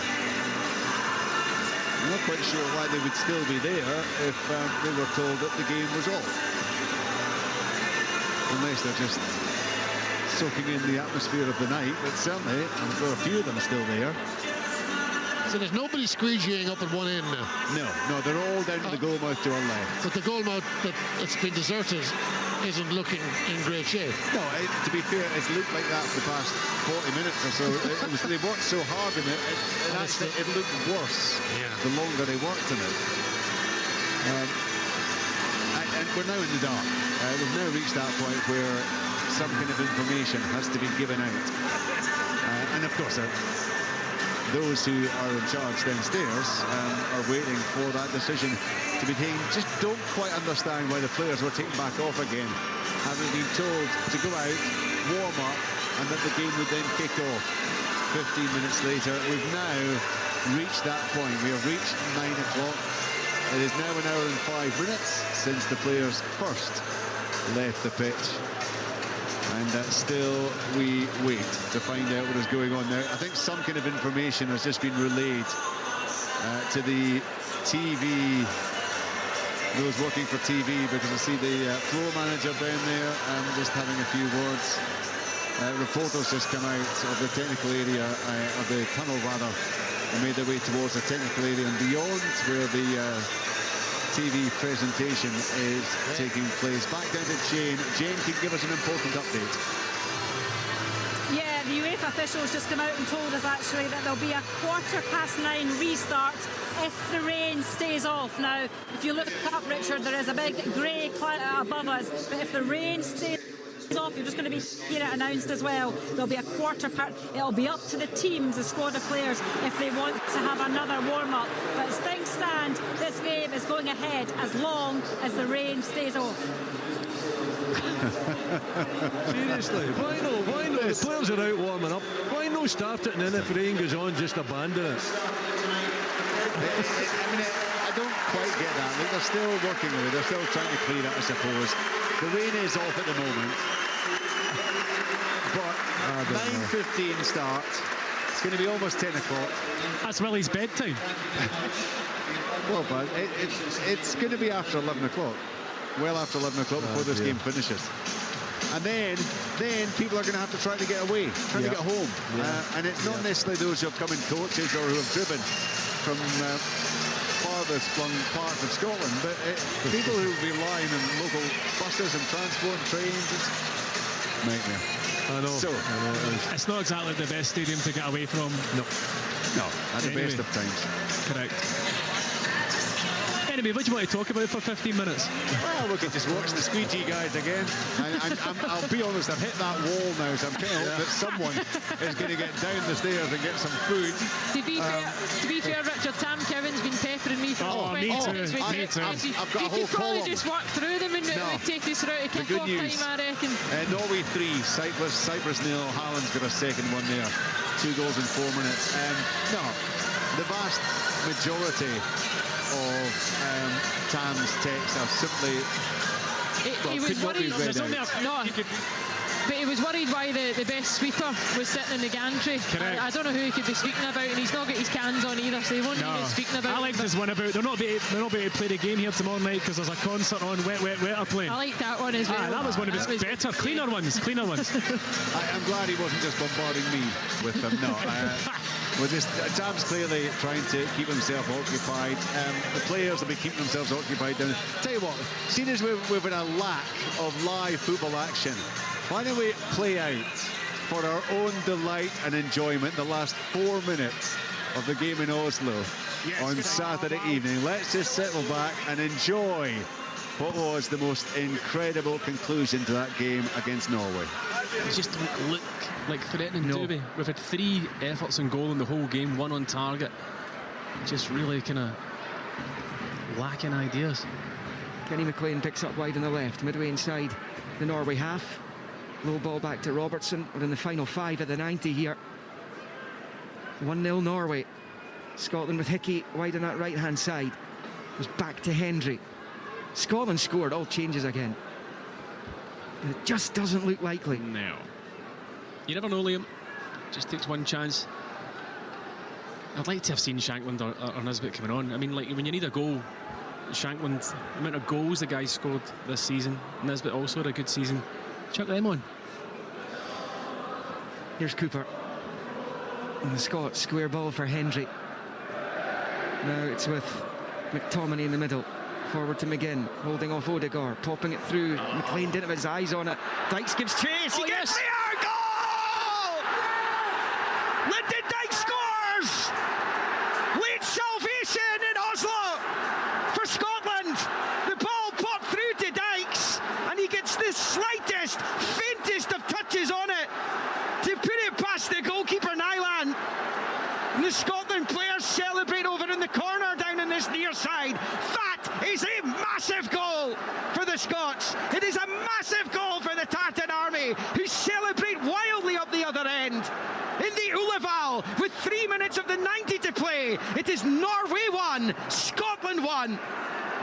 Well, we said, where's the goal going to come from? It actually comes from a massive error from Norway at the back, but we will take that most definitely. Lyndon Dykes was proactive, followed it in, but their Norwegian defence, they just stood and watched. They thought each other were going to take the ball and clear it. Nobody did. Dykes popped up and just, as you rightly said, being the slightest of touches past the goalkeeper. That's what you call a smash and grab. Do you know what? There's something about this team right now. There is something about them, something in the air. And Lyndon Dykes just flicked it with the outside of the right boot past the goalkeeper. And it's one apiece. Steve Clark, arms in the air in celebration. And now, this is fine. A draw is fine. Great result if we get a draw. I mean, you've got to feel for Kevin Nisbet, who'd been shouted up by Steve Clark to come on 2 seconds before the goal was scored. I doubt we'll see him now. And of course, they've taken Haaland off of Norway. Here's Armstrong, knocking it through to McTominay. Can it get even more sensational? McTominay's early ball, looking for Dykes. McGinn's in behind. McGinn turns it back. Dykes is there. Back to McGinn. I cannot believe what I'm seeing here. Kenny McLean rolls it into the bottom right corner of the net, and we are seeing something so special from this Scotland side. The Norwegians do not know where to look, and Kenny McLean rolls home what might well be a sensational winner for Steve Clark's Heroes on a night when it looked like they were going to be defeated. It's a night that it looks like they might actually come out with a victory in. Norway 1, Scotland 2. That's Norway 1, Scotland 2. I just can't believe what I've seen in the last 2 minutes. It's actually a brilliant finish from Kenny McLean on his weaker foot. Lyndon Dykes backs in from the cross ball. John McGinn sclaps his shot. It goes to Dykes, but his intelligence to see the run from Kenny McLean and just lay it off to him. And Kenny, that is so composed. What a finish from Kenny McLean. I mean, it's astonishing. 5 minutes ago we're saying we've not created anything. You know, where's a goal going to come from? We've banged 2 in the space of a minute, and we're going. It looks like we're going home with 3 points. We are flying, and that, by the way, my friend, puts paid to Norway. You can forget them in the group if the scoreline stays the same. Sensational. Wow, that was sensational. And don't worry if we confused you, apologies. But we just reached the stage where we felt we needed to hear some excitement, some action. So we replayed the last few minutes of mattered, the minutes that mattered most for Scotland with those 2 goals that saw them pick up 3 incredible points in Oslo. They got off to a good start here in terms of Callum McGregor scoring in the 6th minute. But about 5 to 9, after a few minutes delay, as the referee spoke to 1 or 2 people up the tunnel, the players were taken off. So that was at 5 to 8. They have been off ever since. We've had various inspections. There have been various delays. We're now told that this game will resume at 9:15, or at least the players will be back out at 9:15. We're also told it'll be up to the players, to both sides, if they feel they need a warm-up. If not, the game will kick off, and it will do so 6 minutes into the match, and with Scotland leading by 1-0. And then it is just fingers crossed that they can see it out, that they can finish the game off, and then we can finally draw a curtain, draw a close to this incredible 2022-23 season. Again, the rain has now been off for 15 minutes, 20 minutes maybe.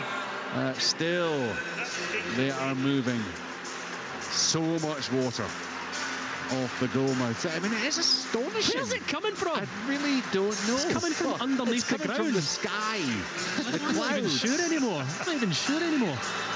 Richard, you've got to look at, they've moved all of the water from between the 6-yard box and the 18-yard box. They've moved it into the 6-yard box. Yeah. That's why it's saturated. It's full. We can't get any more in there. It's Georgian tears. Oh my goodness, it is. Our right-hand side, Richard, does look slightly better in the sense that the way they're moving the water now, you can actually see it changing. Don't use that. I'm telling you, it looks better. Our game on now, I've changed, I'm totally optimistic now, and there's a wee glimmer of light sky over there if you look just to your left-hand side, Tom, where the clouds have broke. That's our glimmer of hope. Just keep looking at it. I'm telling you, this game will win their way, no doubt. You'll be sitting saying that at 3 o'clock in the morning. No, I know. In traffic, still trying to get out of Hampden. My only concern is that glimmer of light is about a mile away and nowhere near the stadium. I'm more concerned with the overhead conditions. Right, where are we now? We're 5 minutes away from the players supposed to be re-emerging. I think that's one of the Georgian players yet back out again, just talking to some of the backroom staff. The conversations continue. The subs, Scotland subs. Oh, here come the players. Andy Robertson and Callum McGregor. Out they come, bouncing back onto the pitch. And splashing back onto the pitch. And the water is shooting up from their feet. It's just an incredible night. All the years been covering. It's... I've never seen anything quite like this. I've seen postponements, I've seen games being abandoned, but not abandoned in slow motion, as this one potentially has been. So we're back in a situation that we were about, what was that, about half an hour ago, but the Scotland players are out. They're knocking the ball about, and actually, you've got to say, it does seem to be, the balls on the pitch seem to be moving a bit better. Certainly not getting caught up in the lakes, the lochs that seem to be interspersed all across the pitch earlier on. I'd still have my doubts about that goalmouth off to the right, which looks awful. But there's no sign, as things stand, of the Georgia players. The Scots are out. They are just running around that half of the pitch. They're knocking the ball about, and clearly, having taken the lead, Scotland are keen at this stage to see this game continue. We await for the re-emergence of the Georgia players.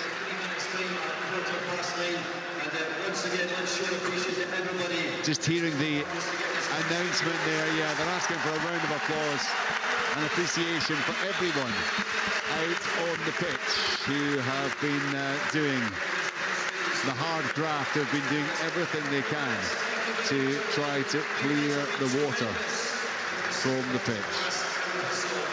So we've just about get there.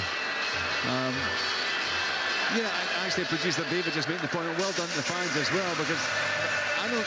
It looks as if pretty much everyone is still here now. Some might have to leave early. Some may have a decision to make. But in the main, people are here. They are staying.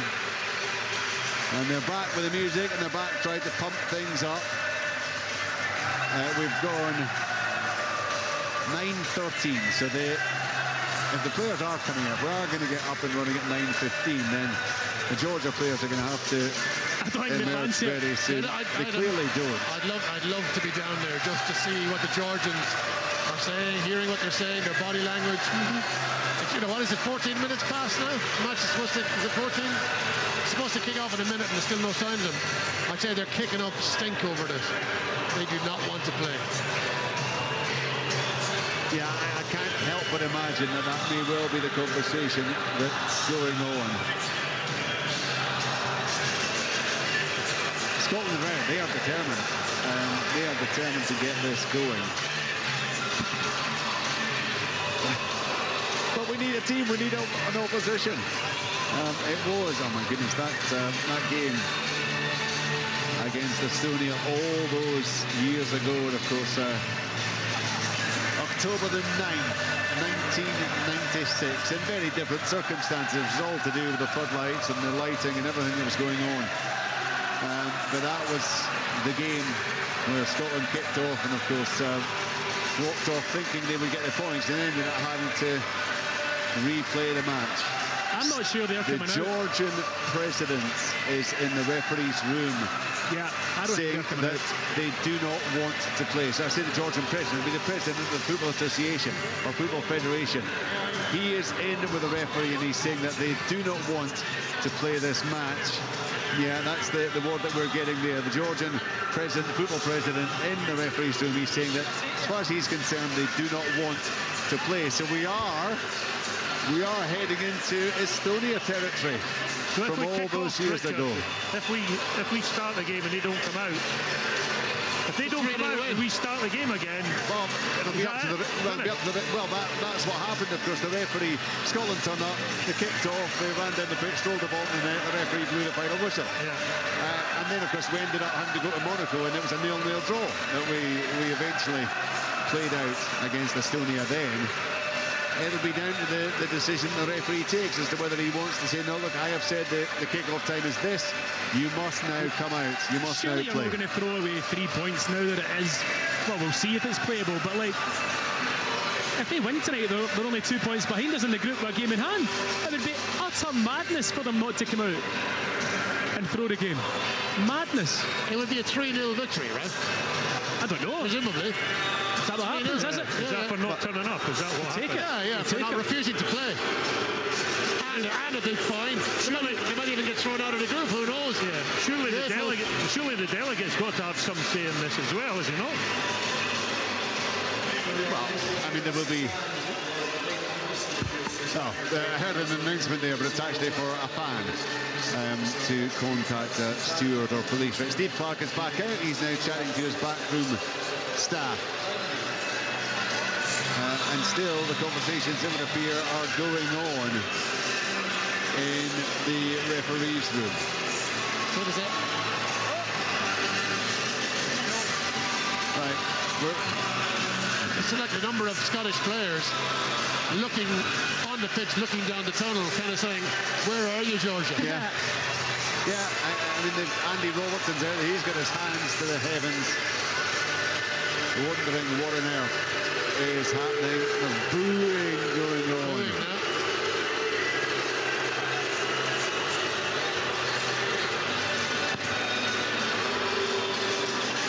And still we await the Georgians. We go back and forth constantly. It is. I mean, they have decided they just don't want to play. Pure and simple. So now the referee has got a big decision to make. Presumably there will be a UEFA official there with him. Steve Clark is trying to look as calm and relaxed as ever. He's been out in the pitch. Now comes the referee. back out. Tell me, he's got a ball in his hand. Oh, man, there's still no sign of Georgia. He's out for another inspection. He's coming out to have another look at the pitch. This because he's been put under pressure. At this stage. Come on, man. This off, isn't he? Because Georgia are clearly putting the pressure on for it to be put off. Totally. No other reason. But what's he going to do with that ball? Because he's done nothing with it so far. Well, hopefully I'll keep you up. Surely you get some of the players out and you ask them to pass the ball in an area. That's what the Scotland players are all now kicking the balls towards the referee. What is he doing? Richard, what is he doing? Well, I mean, this is not what was agreed. This is not what he said. Right, well, we're still waiting to see if anything comes from Georgia. Liam. I'm just saying, Richard, if he calls this off at this point, can you imagine the Scotland supporters inside the stadium? Yeah, it's going to be absolute They'll go bananas. Undisguised fury. What is he doing? This almost feels to me like he's been put under pressure by the Georgians. He's come back out again, done a cursory inspection and said, no, you're right, it's not playable. The Scotland players have been banging the ball into the goal in front of the referee to prove that the pitch is playable in their opinion. The pitch is the most playable it's been all night. Absolutely. It's more playable than it's more playable than it was at 7:45 when he kicked off. Yes. Yeah. It's actually bouncing quite well. Andy Robertson's thrown a couple of balls up trying to make his point. I just wonder if they're trying to get the referee to reset the clock and reset the scoreboard before they start again, because it was a farcical 6 minutes that was played. Now, I don't think they can do that. No, I think it has to be, the rules state it starts at the point that the match was suspended. I just wonder if that's a conversation they've had as well. Well, we don't know, and it would be very good to find out, and we hope that we're going to find out something concrete very shortly indeed. This is ridiculous. Actually, there's so many farcical elements of this night, but actually, the way the referee has done this, and coming in and out, little wander around the pitch, back in again, back out. I mean, he has not covered himself in glory, and you're right, Liam, if he calls this off now, then it's going to be mayhem, and it's Richard, he still doesn't know if that pitch is playable or not. That's the problem. He hasn't done any kind of exercise to see if that ball will move. That is the important thing. If the ball's not moving, then it's a danger to the players, and he's got to call it off. If it is moving, then you can make that decision to replay it or to restart it. But he hasn't done anything like that. I don't really know why he's jogged around the pitch as a kind of a show of he's actually inspecting the pitch. Sorry, what was the big... Andy Robertson looked down the tunnel, he got a thumbs up from someone and he clapped his hands and jogged onto the pitch, which the fans spotted, Richard, so I think he's been given the go-ahead. He must see Georgia in the tunnel, but we don't have those pictures yet. Steve Clark has just lifted both hands and he's saying 10. Now, I'm assuming that means 10 minutes. I hope it means 10 minutes and not 10 o'clock. No way. So we'll get the official announcement. We'll get official word as soon as we can. There are some frantic discussions taking place between officials down there. But Steve Clark certainly lifted both hands. The referee, I think. So the next thing is we are going to kick off at 9:30. 9:30, which is another 9 minutes. So kick-off now delayed until 9:30. Georgian players are in there doing rain dances. I know. They might be hoping that the fans just leave as well, and it'll even things out a wee bit when you take away the 50,000 Scotland fans. This is just ridiculous. It's absolutely ridiculous that they keep delaying it in the way that they have. But a 9:30 kick-off. What a reception these Georgian lads are going to get for the rest of the night. The players are now giving the supporters a round of applause. I think they understand the frustration and they're hoping that they stay with them, because the boys are ready for it. They're out on the pitch. None of them look like they want to get back inside either, Richard. And it'll be interesting to see how things change, because Steve Clark and the Georgian manager looked pretty amicable 6 minutes into the game, but I'm not too sure that feeling will still be existent just now. Well, I mean, these Scotland players now just have to keep active, I suppose, today. They need to keep themselves as warm as they possibly can. And you would imagine that if he has said, right, 9:30, the Georgian players have to get in there. They have to get in and get themselves warmed up as well. Yeah, absolutely. And if the rain stays off and it comes 9:30 and they don't want to play, then they should just forfeit the match, because the reality is Scotland are ready to go. The referee seems to be under the impression that the pitch is ready to go. The fans are here. Scotland players have they've come off the pitch and then make their way back up the tunnel again. And whether that's, well, there's some discussions going on. Andy Robertson's chatting to one or two down there. Georgian players in the tunnel now. Right. I think what we do need to absolutely get clarified is that this game is resuming 6 minutes in with Scotland 1-0 up. That's what we assume to be the case. That's what we think to be the case. The way he's getting the players, but he's not going to take them all back out again. If he's taking them into the tunnel, the referee, and he wants to bring them back out again. They're coming out together, aren't they? Yeah, well, if that's what it's going to happen, that almost feels as if he wants to restart the game. I think they announced over the PA that it would restart from the 6th minute. Yeah. So Scotland are 1-0 up when this game restarts. Well, I guess we'll see the big screens. They'll set the big screens, won't they? Yeah. To show 6 minutes have been played.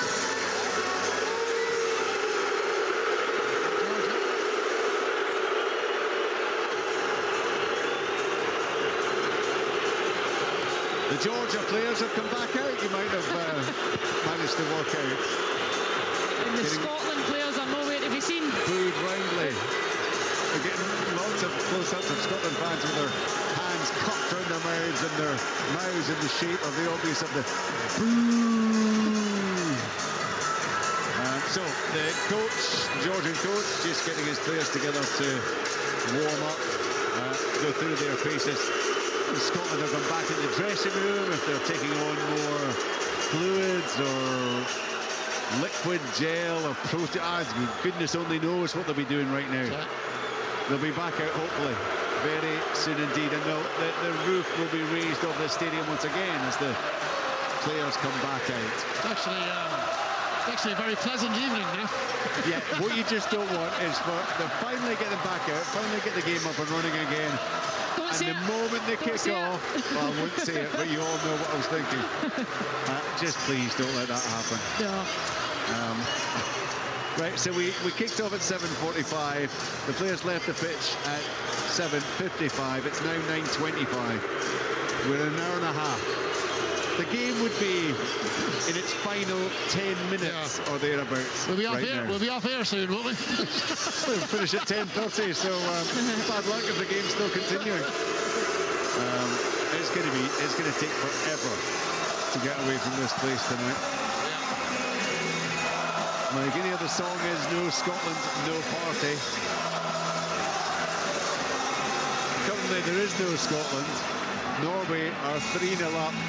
The lucky beggars have got 10 minutes left of their match. We've got somewhat longer to go this evening. What a night it has been, and not in the most memorable and enjoyable of circumstances. But it does look as if we are about, in the next 4 minutes, You've to have a game of 3 football. times tonight. I think we're more confident than ever that this game is about to resume. I would say so. There have been large chunks of the evening where I refuse to look at the bits of the pitch where I can see that the ball clearly isn't running and it's getting caught up in puddles. It seems like yesterday since Callum McGregor scored, by the way. Yeah, I mean, so I hope the goal comes back up on the big screen, because I've forgotten what it looked like.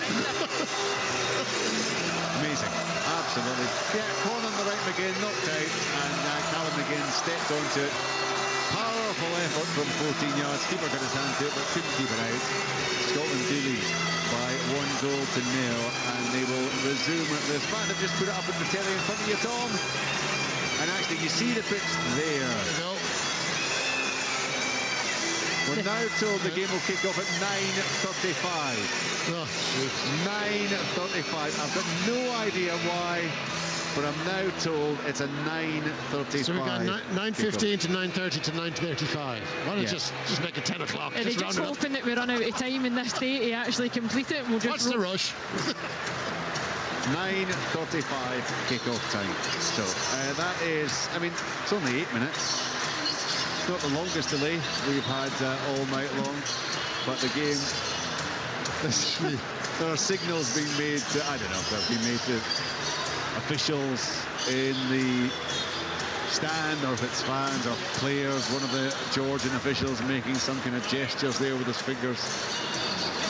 So I can't quite comprehend exactly what's happened here. So the Scotland players were out warmed up. They were ready to go. Georgian players came out. Scotland players went back in. And now it's been delayed even further in terms of this match actually kicking off. Richard, this will be Steve Clarke just trying to play mind games, I think. You know, they've sat inside waiting, keeping Scotland waiting, and then now Steve will be doing the same to them.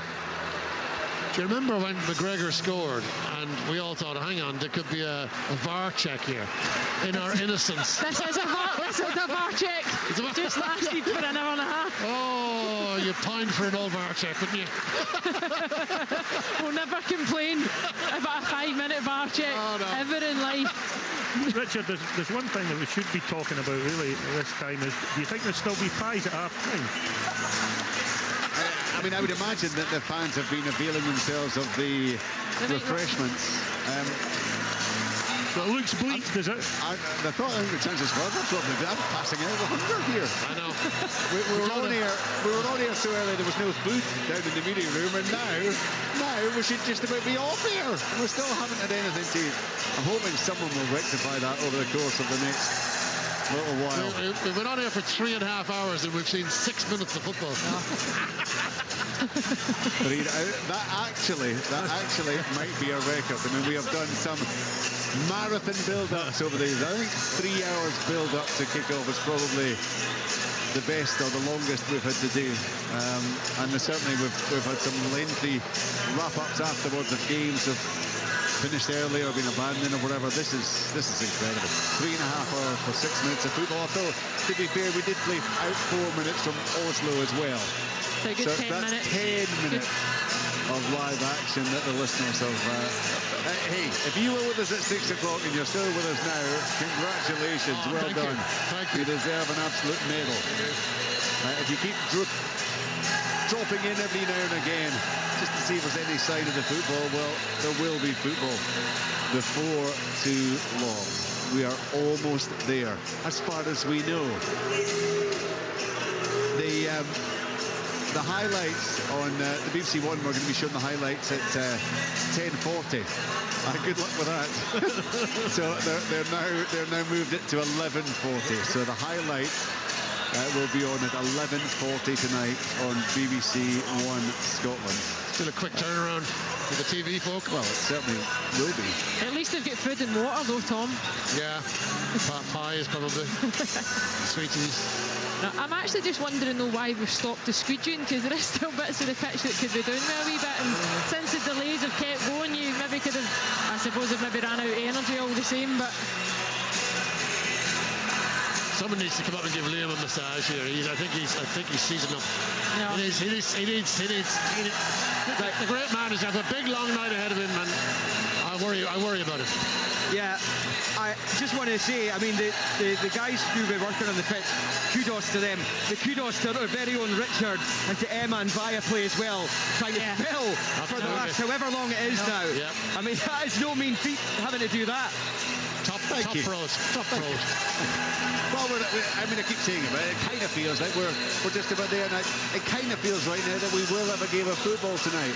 It could change with just a few dark rain clouds. Let's hope there is no sign of that. There is, though, sign of the Scotland team led back out by Andy Robertson. Huge applause all round the stadium. For the first time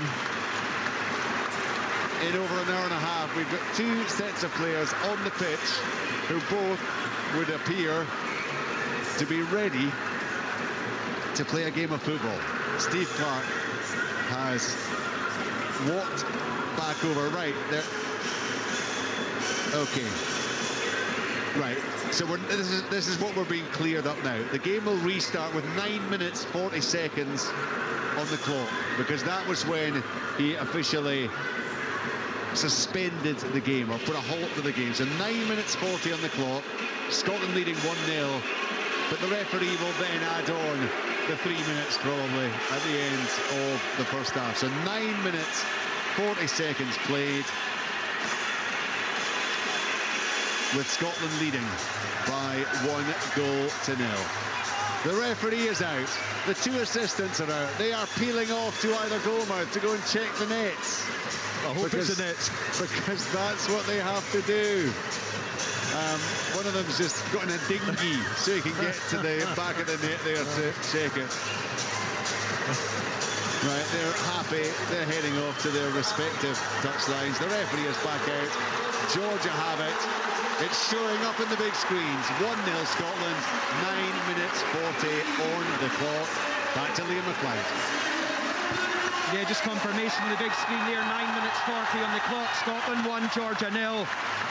And at 21:33 BST, the game gets back underway, and the Georgians take centre, having just gone behind, and I use the word just in inverted commas. It's rolled back to the goalkeeper Mamardashvili, who launches it forward up towards halfway. Tierney with a header forward, McGinn trying to get onto it, but it is picked up by Otar Kabadzadze over on that right hand side, and then fired down the right flank here into the path of Lobzhanidze, who actually went close in those 6 minutes that were played earlier. He's in possession, level with the Scotland penalty spot, rolls it back the way, and the Georges will have the first attempt in this first restart of the first half, and it's fired across the bows of the goal, and behind it goes for the goal kick. But it's a good signal of intent from Georgia, that's for sure. That's what Willie Sagnol, their manager, will have wanted to have seen right on the restart. Scotland 1-0 up though still.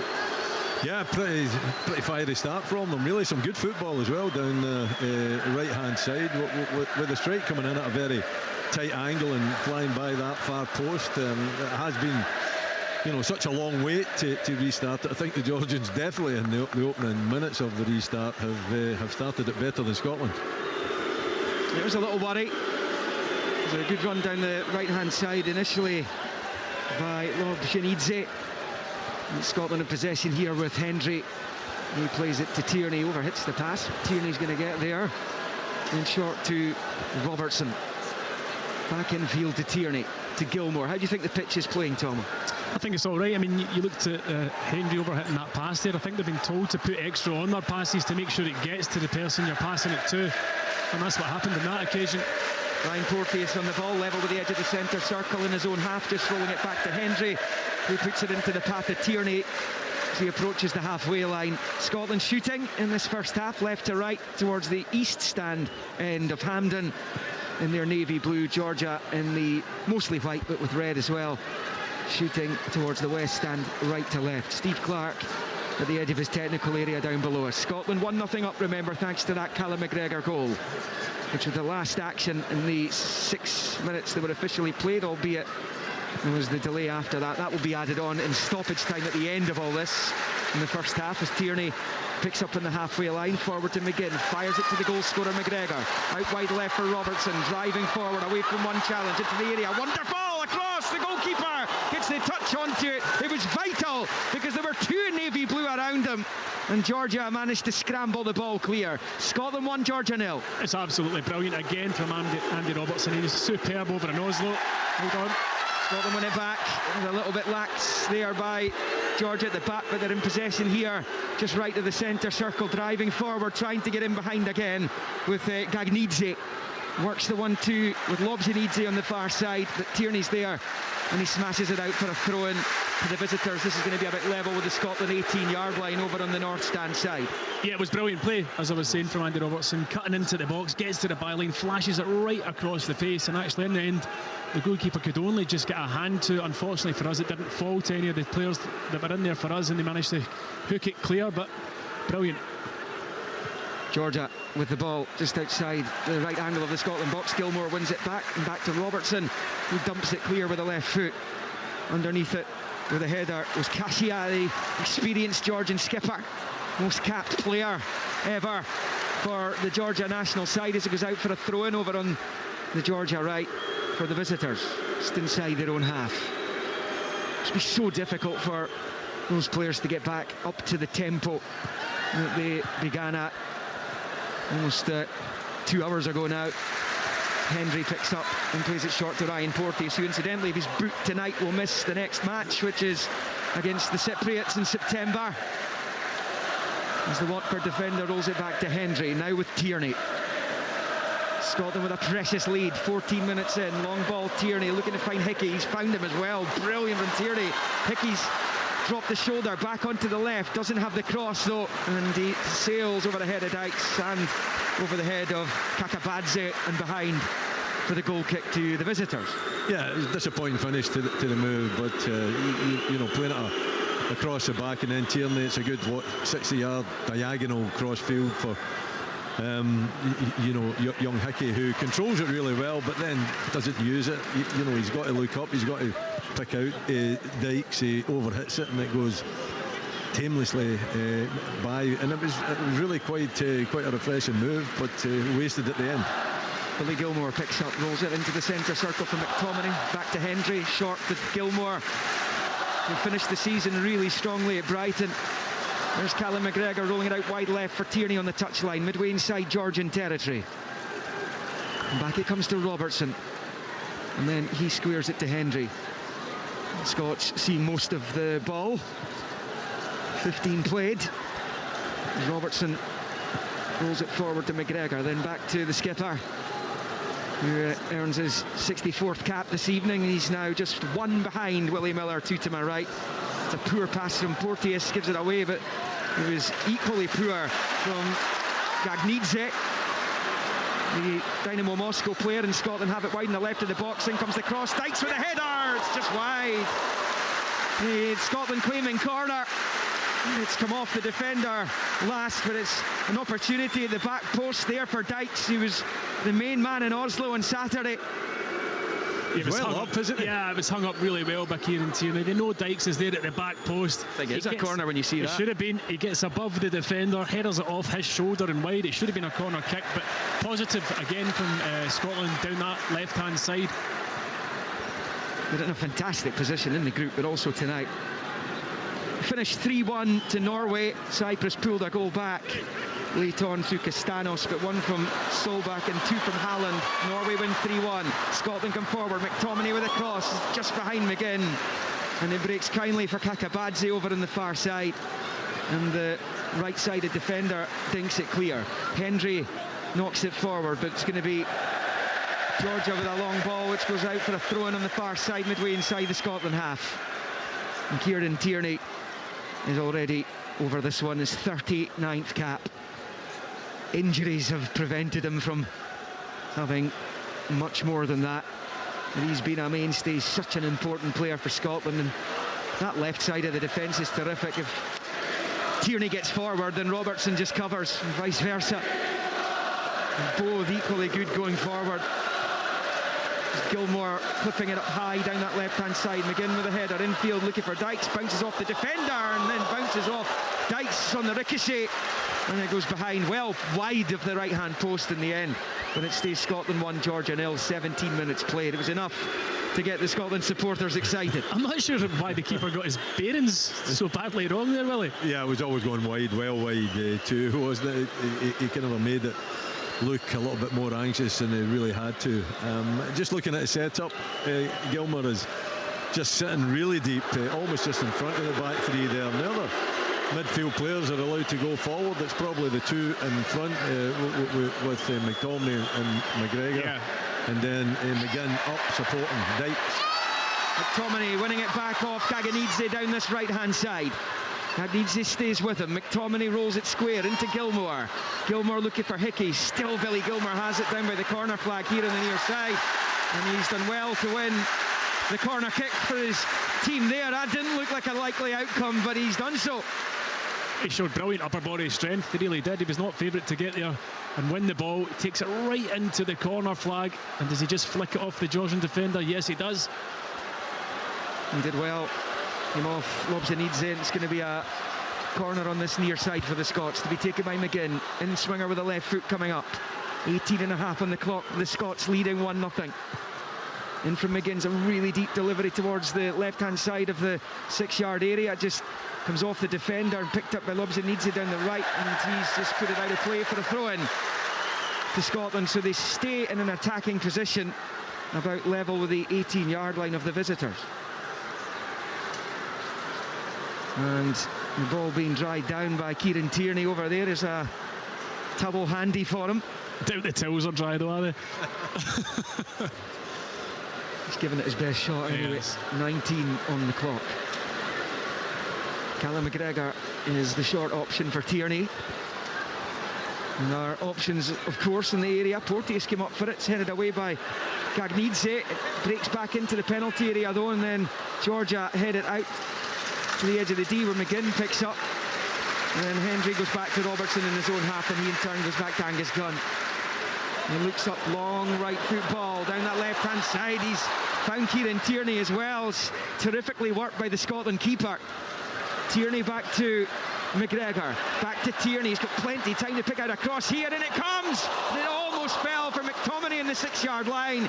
Just too high for both McGinn and Dykes, and Georgia are able to get it clear, and now it is they who have it in the midfield. It's picked up by the Georgian star Kvaratskhelia on this near side. Long ball forward, picked up by Mikatadze. Goes for goal from the right hand side of the D, outside the Scotland box, but it sails harmlessly over. Goal kick to Scotland, 1-0 to Scotland, 20 on the clock. Yeah, but it's a good cross in, isn't it, from Kieran Tierney down the left hand side. Him and Andy Robertson taking turns to go down there, and what a really dangerous cross into the box. A little bit unlucky that he couldn't find a dark blue jersey there, otherwise it could have been the second. Yeah, both John McGinn and Dykes had just gone slightly ahead of the ball, and then McTominay coming in at the back, it wouldn't really break for him.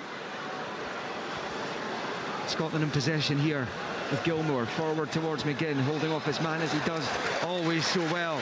Out wide left, McGregor fires it forward, looking for Dykes. Should be the defenders, and it's Cassia who gets there ahead of Lyndon Dykes. He actually dealt with it really well. As Georgia pick up over on the far side. Kitishvili of Sturm Graz is rolling it back the way, and then out wide left it comes here for Diwali.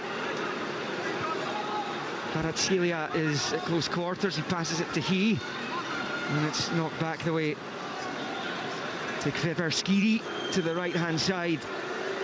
And Georgia, Kritvelia down the line it goes, but the pass is overhit and it goes out for a throw in to Scotland. Georgia trying their best to get going. It'll be difficult for both sets of players, but mentally the Georgians, given they conceded the goal in the 6 minutes that were played before the suspension of proceedings, and then it became clear that they weren't too keen to get back out onto the pitch to play the game. Mentally it must be pretty difficult for them to get back to the level required for a top international football match. I think it would be, plus you know, all the messing about, you don't know what's been said in the dressing room, or whether the president was in there trying to make a case for the game not being played at all, and mentally you've then got to just switch back on again. Not an easy thing to do. Hickey has it in the legs under pressure. Two Georgian players got around of him. Kitishvili was one of them. As it was dinked back to Angus Gunn, he can only find touch over on the other side of the pitch. Throw in Georgia about level with the edge of the centre circle on their right hand side as they try and attack the goal to the left. It just got caught a wee bit for the first time I've seen it since the restart, and Hickey's feet there. I think this nearest bit to our stand that we're in, Willie's got the most kind of water on it just at the touchline. Long big switch of play out to this near side where it's picked up by Kvaratskhelia. Midway inside the Scotland half, just pokes it back the way, and eventually it's rolled out to Diwali on this near side, the Hapoel Nicosia player, and eventually it's back to the skipper Cassia. Square ball, and it's shifted into the centre circle for Gagnidze. Cassia again, and hits it back immediately from Kveperskiri, and then he picks up again, the pass back to him, and he rolls it back to his goalkeeper at the edge of his own box. Georgia seeing plenty of the ball just in the last couple of minutes, mostly in areas where they are not going to hurt Scotland. 23 have been played. Scotland 1, Georgia 0. It's to the edge of the centre circle. It's Tierney rolling it back to Robertson. Turn goes back to his keeper. Gunn takes a touch and then chips it out to this near side for Aaron Hickey. Heads it into the midfield area. Georgia pick up the scraps though. It's back out to Diwali on this near side. And back to Kasia. Kakabidze. And then to the right hand side. Robsonidze. Rolled back to Kasia. It's patient from the Georgians, you have to say. They're trying to pick their way through. Kvaratskhelia has it on this near side. He's challenged well by Porteous. Scotland have it back with McGinn on the turn. Dykes ahead of him. Just runs into Gagnidze though. Georgia have it back. Kvaratskhelia goes down just inside the centre circle. And that's going to be a Georgia free kick. Get very good close control and, you know, excellent movement too, and they link up really well. You know, even though the conditions are difficult to slick that ball about, they seem to be managing to do that quite well indeed. Took a quick free kick. Nikautadze couldn't take advantage of it though. He has to pass it back the way. Kasia steps into the Scotland half.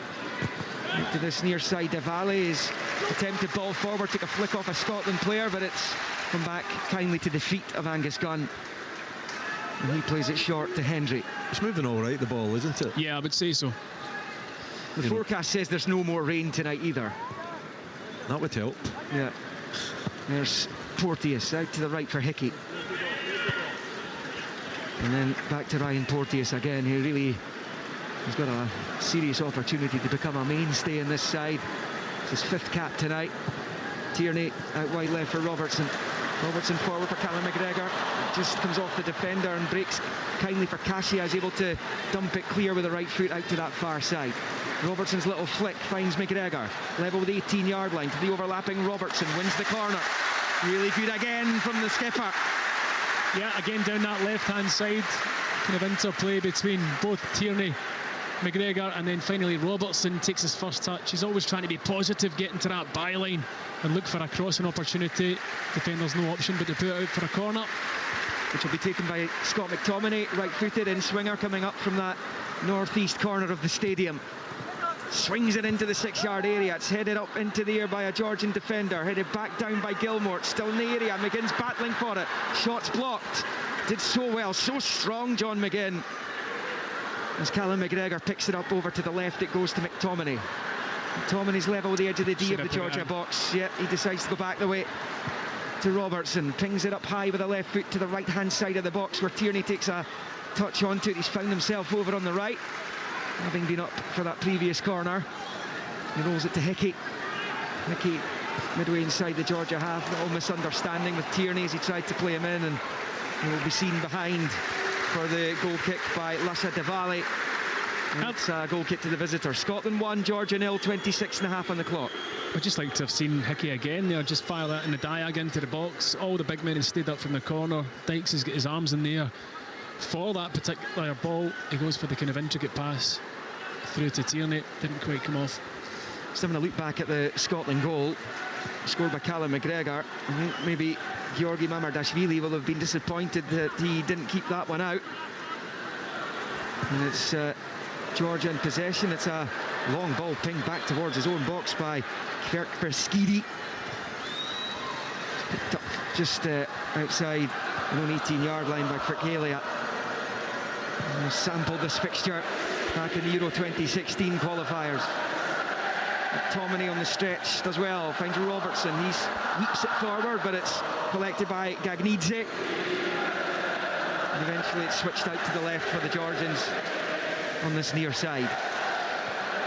Diwali in field for Gagnidze. And back to Kasia. Now Kirkhalia. They're being patient, Scotland just holding their positions. They perhaps didn't produce the best performance in the world in Norway on Saturday, but defensively they kept Erling Haaland pretty quiet over the piece. Alexander Sorloth looked a much more dangerous player as Georgia give it away cheaply. Here's Callum McGregor now moving up towards the edge of the Georgia box. To the left for Dykes, and it comes, and then cleared by Gagnidze. So important he got there because John McGinn and Scott McTominay were both lurking behind him. 28 played, Scotland 1, Georgia 0. Maybe a strike from McGregor. I thought it kind of opened up for him. Well, you're right. You know, it's on his left foot as well. I mean, he sets up Dykes really well, and it's a decent cross across the face of the goal. Difficult to defend, but defended well. Here's Gilmore having got the throw in from Tierney. He finds Robertson back towards Tierney, and it's just too much on the pass, and it goes behind harmlessly for the goal kick to the visitors, and it will remain as we approach 29 minutes with the Scots leading by a goal to 0. I think we're fairly comfortable in the game. I mean, apart from right at the very start of the restart, that shot that kind of flew across the face of goal, not really looked as though they're going to trouble us, Georgia. They've had some reasonable spells of possession in the middle of the park and at the back of the pitch, but you know, we're 1-0 up. You can keep the ball there all day long if you want. Diwali back to Kasia, first time with the right foot from deep inside his own half, and he's put it straight out of play for a Scotland throw-in. Level with the edge of the centre circle. You do feel, Willie, if Scotland can find a second goal, it's going to be very difficult for Georgia to come back at that point. Not just because they'd be 2-0 down in the game, just everything that's been going on for the last almost 2.5 hours now. Yeah, you know, I think mentally it'll be difficult for them. They'll be feeling hard done by as well, losing a goal in very poor conditions. But the other thing is they haven't really threatened so far, have they? Nice play, easy in the eye, but they haven't done anything in the final third, anything in and around our box. Only the one shot, and that flew by the left-hand post. But other than that, it's all been in front of Scotland, and Scotland showing a good shape again defensively, playing a reasonably high line, taking the 5 at the back. It's going to be difficult to break them down. Scotland haven't conceded a competitive goal from open play since they went behind in Yerevan last June. The only competitive goal that's gone in against them since then was that Haaland penalty on Saturday. It is Kirkhelia switching the play out to this left-hand side for Diwali. Short ball just to the left of the centre circle for Kitishvili. Big switch of play out to that far side for Kakabadze. Infield it comes to Ferker Skiri, and then out to the right it goes, but the flag's gone up, offside.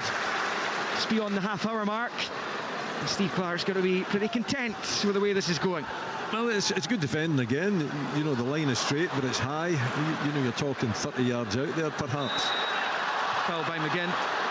He's just booted the ball away. He's going to go into the book, I think, for that. He's doing the old I didn't hear the whistle. Yeah. He's got away with it. He has. Played, John. He was booked at the weekend. It was John McGinn. I'm probably that was right. harsh. Do you think? I don't know. He was a wee bit late, wasn't he? Or was it the Christie one I was thinking of? I think the McGinn maybe more yellow of a card was harsh. Yeah, maybe. But yeah, he got away with one there, that's for sure. As I said on Saturday, thank goodness UEFA changed the rules, because previously it was 2 yellows and you would be suspended for the subsequent match. Now 3. Bring it in line with the club competitions, which were always shorter campaigns. It was a bit of an anomaly. Here's Kitishvili, meantime, for Georgia, looking to get them going. It's out to Lobjanidze over on the right-hand side level with the penalty spot. The cross comes in, headed away by Tierney. Picked up by Robertson, left-hand side of his own box. He sweeps it clear. Chested down there by Gagnidze. And Scotland with Lyndon Dykes back doing some terrific defensive work over in the left-back position. I mean, they've got world-class left-backs out there, but why not have someone else? All hands to the pump, 32 in the clock. Scotland 1, Georgia 0. Well, that's what's good about him, isn't it? I mean, his work rate's so good. He'll fill in when he sees things and players maybe are out of position. He'll track runs, he'll drop deep, he'll do a number of jobs for you. He scores the odd goal as well. Aye, that helps. Throw-ins up the line for Dykes. Headed out for another Scotland throw-in. This time they've advanced up to around about the halfway line. Tierney thought about the long throw. He decides against it. He's looking for some movement in navy blue. Gets some from Gilmore, but he's still biding his time. Up the line it goes towards Dykes, who flicks it on, and it comes off the defender Gagnidze and out for a Scotland throw, and Robertson takes it quickly to McGregor, to Robertson, back to Tierney. Tierney infield to Gilmore.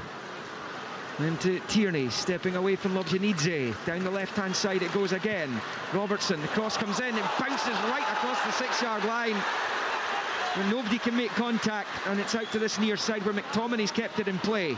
Up against Diwali, keeping the pressure on, looking to see if he can either pinch it back or win a corner. He's eventually won the corner.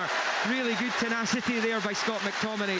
33.5 played. Scotland 1, Georgia 0. Scotland corner.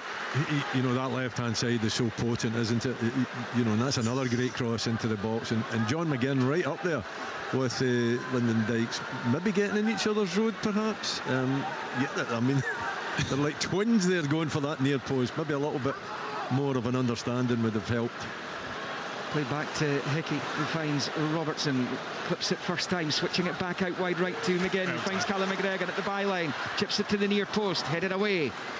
There were a couple in Scotland colours behind the defender on the near post looking to get something on it, as Billy Gilmore picks up on the near side, and he can only put it out for a throw-in to Georgia on the Georgia left. I just wonder, I mean, I thought he would have passed that back to Angus Gunn, but whether... Oh, wait a minute. Yeah, whether or not Steve Clarke said to him, don't, you know, if you can avoid it, don't do pass backs in case it gets stuck and caught. Yeah, don't take any chances, but you know when the crowd loves you, when you should keep possession and you actually play it out for a throw into the opposition, and they still cheer you. Aye. Kvaratskhelia thought he saw Angus Gunn off his line and then a go from distance, but he was well off target. Scotland come forward. Hickey's overhit the pass for McTominay, and this time it does go behind. I was waiting to see a goal kick, but a free kick will be given for a foul by McTominay. And it's a Georgia free kick, as good as a goal kick inside their own penalty area. A reminder it finished 3-1 to Norway at the Ullevål in Oslo tonight against Cyprus. And the TV pictures in front of us confirming that an almost cloudless sky from the angle they had there. There's still plenty cloud, but there's plenty clear sky up there as well. I think we can say that the rain is going to hold off for us for the rest of the night. 35 minutes, so less than 10 now until half-time. There'll be a throw into Scotland meantime, level with the edge of the centre circle, right in front of Steve Clarke down below us. And Ryan Porteous over it. Again playing at the right of that defensive triumvirate for the Scots. Bowls it forward, it comes bouncing back off a Georgian head. It was Diwali. Scotland pick up wide on the left. Andy Robertson charging forward. Here's Robertson, he's done really well. Can he get there before it goes behind? Not quite. Good attempt though, and it stays 1-0 to Scotland. You can hear the crowd getting a lift when he picks the ball up, Willie, can you? Because he's just been so positive every time he gets it, driving at them, trying to commit players, trying to get to that byline, make things happen, and it lifts this Hampden crowd. It does, and it frightens defenders as well when you see him, you know, being as positive as that. The first touch, brilliant, but then really determined to try to hit the byline. And you know, so far he's put in 3 very good crosses, and unfortunate there that he didn't catch that one, just hit it a little bit too hard. Georgia in possession with Kakabadze in field to Kirkhelia, now picked up by the deep line midfielder Kwerkasvili. Given away though, and now it is Dykes charging forward. Gilmour for support on the left hand side of the box. Can he just overhit it? Gilmour's won it back up the defender though, scoops it in, and the goalkeeper goes up, Mamardashvili, to hold on in the 6-yard line, with Dykes waiting to head it into an empty net behind him, and it will remain at 1-0 on 37. Although Gilmour's playing the deeper of the midfield, a couple of occasions there he's had licence to go forward, and you know, he got himself in a real good position there and won it unexpectedly, I would suggest, and then he's got the knowledge and the skill and the belief just to dink it towards the back post. A little bit unlucky not to get something off that. Here's Porteous. He picks up midway inside his own half, but his pass to Hickey goes out for a throw-in. The near side, Steve Clarke clapping an encouragement at Ryan Porteous. Just making sure he's not affected by that loose one. He's had a couple of those tonight. Difficult underfoot conditions quite clearly though. I'm just watching the back five, the Scotland back five. It's a definite back five, but it's such a high line that it just compresses the whole game, and you know, the Georgians are finding it really difficult to pick up space in front of them. Maybe get some thoughts from Craig Levein at the next stoppage in play. 38 on the clock just now, just to see how he's feeling about things. We've got Leanne here as well. I'll go to Craig first, and then we'll get Leanne the next interval, probably early in the second half. But it's Georgia in possession, looking to make inroads down the right-hand side with Kitishvili. He's a good player. Just turning it infield to Mikau Tadze, and back out wide right for Kakabadze to Lobjedidze. This plays the 1-2, and it comes back to Lobjedidze. And then flicked back towards the halfway line. Scotland are, again, they're holding their positions really well defensively, and Georgia have to come again, and the offside flag's gone up over there, and now we will bring Craig Levine in as we tick towards 39 minutes. Craig, Scotland with that lead given to them by Callum McGregor more than 2 hours ago. We're approaching half-time in the next 6 minutes or so, plus stoppages. What are you making of it? Yeah, I think there's aspects of it been excellent. I think that left side of the pitch is working excellently again. Tierney's advancing like he did previously, but Robertson again has been absolutely superb in this first half, and we could probably take a lesson from that down this right hand side. I think Hickey's been too safe. You know, he's the one for me. McTominay's in front of him and making the runs into out, and I think that Hickey's the one who should actually be putting the ball in the box and putting it in early, and he's playing too safe. Good turn by John McGinn, going towards the Georgia box. A couple of defenders get back at him, but he's able to turn away from goal. Turns it to Tierney, to the left of the D to McGregor. McGregor scampering out to that left-hand side. Finds Robertson. Robertson back to McGregor. McGregor turns it back to Tierney. Flicks it to the edge of the 6-yard box for McGinn, whose header was a yard or so wide of the left-hand post. Did well to beat the defender to it there, did John McGinn. And it stays Scotland 1, Georgia 0.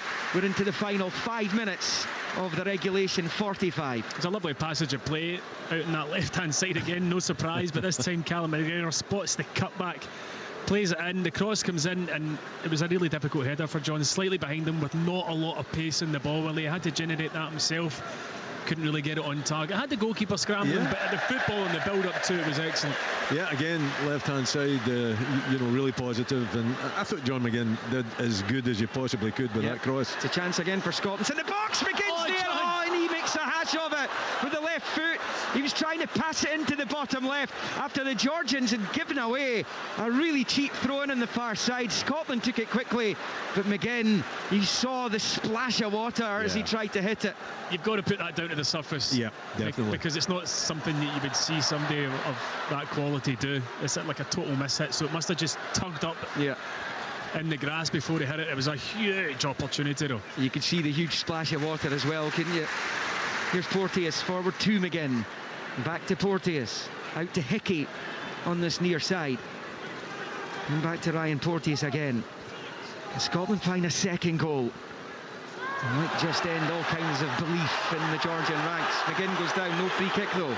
Picked up here by Mikau Tadze. Look at it, slip it out to the right hand side for Lobjedidze, but again the pass is overhit, and Scotland have a throw-in over there, taken by Tierney to Robertson. The Georgians' best chance came in those 6 minutes that were played early on as well. Lobjedidze fired one just wide. Here they come again. Mikau Tadze comes deep to get onto it. Rolls it back the way to Kitishvili. Out to the right for Kakabadze. And picked up again in the midfield by Georgia with Kirk Verskiri. He goes back into his own half for Kasia. He used to go back to his goalkeeper. Job done again for Scotland. Another Georgian attack repelled. And eventually it's Gagnidze going back to his goalkeeper. Left foot clip ball out wide right. A dangerous looking one. The Georgians managed to get the chest on it at Kakabadze, but Scotland have it back, and it's McGinn to Dykes. And again, just outside the Georgia penalty area, squares it to Callum McGregor, looks up at the goal, turns it to the left-hand side for McTominay on the right foot. Oh, the keeper's touched that, I think, and got it behind for the corner. Brilliant save there. It really was by Mamardashvili, because Scott McTominay must have thought he'd doubled the Scots lead. It stays at 1-0. Yeah, it's going on at the back post, isn't it? It's a magnificent save. He does everything right, gets it onto his right foot there, takes two defenders out the game completely. He's picked his spot. It's going into the back of the net. Magnificent touch round the post. That was an incredible save. Real fingertip stuff. In comes the corner into the 6-yard area. It comes off a visiting head. Comes to Hickey. Back out to McGinn, who took the corner into the back post. What a ball! And then behind for another corner at the back stick as Tierney attacked it. Scotland finishing the first half strongly here. His delivery's been excellent all evening. The first goal obviously comes from a John McGinn corner, but that one there was especially good. It had so much whip on it coming into the back post. Tierney was there, and they had no option other than to turn it round for another corner.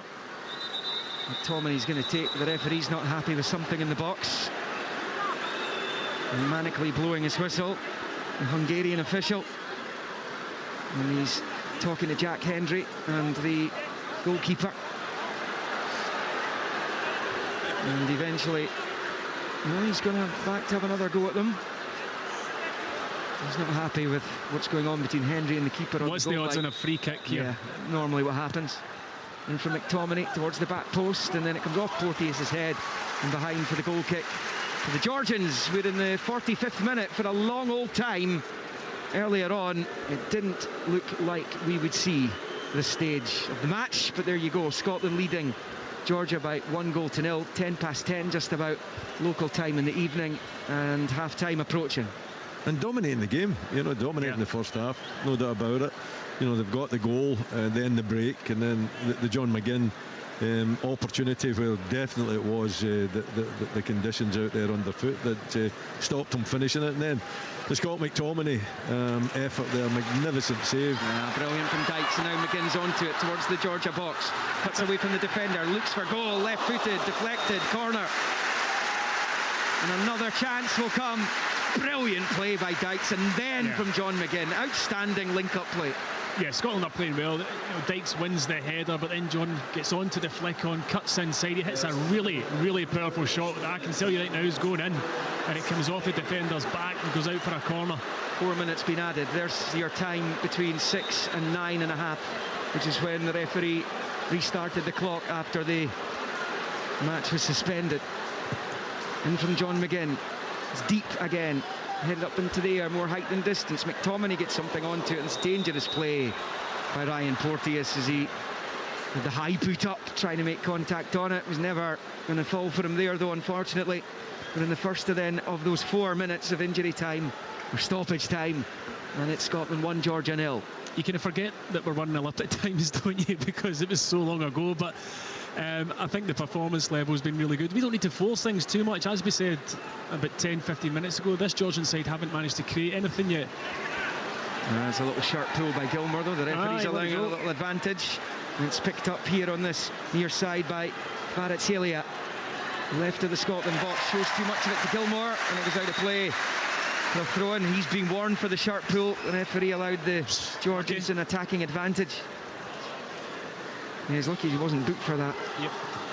Diwali back to Kashia. Steps away from Dykes. To Diwali again. Forward it comes. Lovely pushing ball by Mikhail Tadze out to the left-hand side. A chance potentially for the Georgians here with Kitishvili. Back to Kvaratskhelia. And then rolled under the right boot there by Kirkerskiri, and it's blocked, and it pings out for a throw-in on this near side to Georgia. Scotland just trying to get now to half-time with their lead intact, as Georgia look to try and find an equaliser before the half-time interval. It's about halfway through the stoppage time. Tierney wins the header wide on the left. Robertson has it in his stride into the Georgia half. Forward to McTominay. Just tried to shift it away from the defender. It bounced off. I think it was Kirkvalia in the end. Now it's back out to Kvaratskhelia on this left-hand side, taking on Hickey. Dropping onto the right, then back onto the left. Kvaratskhelia, he's inside the Scotland box. This is where he's dangerous. Now he has it to the byline, dinks it back towards the 6-yard area. A really important header away there. I think it was Tierney who got his head onto it, and it breaks John McGinn's way in this near side, and he fires it away as it comes off the arm, surely, of Cassia. It's gone out for a throw-in to Scotland unless the ref spotted it, and I think it's a throw-in only. The linesman's got to spot it. He's 2 feet from it. Yeah, Kvaratskhelia needs to stop panicking when he's in those tight situations, Willie? He's looking for the nutmeg as well, isn't he? Get himself to the byline, and then when he does get to the byline, the little kind of a big cross, you know, that goes into a dangerous area. I think it is Tierney that picks up the header and just clears the danger. He's one of the best players in the world right now. Is Licha Kvaratskhelia, and then Porteous has just booted the ball off him down below us, and the referee had given a free kick just before that. Kvaratskhelia is having a go at the fourth official. He wants action taken against Ryan Porteous. It's going to be a yellow card for Aaron Hickey for the challenge just in the previous phase. I think Hickey was late, in all honesty, but I think there was a wee bit of theatrics as well. He stands in the top of his foot. It's going to be a sore one, that, actually. But Porteous doesn't have to do that. I mean, he could have got a yellow card for battering the ball, you know, at an opponent. He's kind of creeps into his game. It creeps into his game. Beg your pardon, it was Kirk Raskiri who Hickey trod on well into the final minute that was added in stoppages. Georgia pick up down that right hand side with Kakabadze. Infield to Mikatadze. Back out to the right hand side. It's a chip ball forward, and the chase is on for Mikatadze. Tierney gets there first, but he puts it out for a throw in on the far side. But that is half time, I think, here at the National Stadium, is it? He blew the whistle, certainly. No, not quite. No. Yes, it is. He was just teasing us. Just like just before half time in Oslo on Saturday, when the Scotland attack was stopped for the half-time whistle. Georgia were on the attack this time, so that'll do for the first half, which lasted almost 2.5 hours. Callum McGregor giving Scotland the lead on 6 minutes with his third international goal. The goalkeeper perhaps will feel he should have done better with it, though.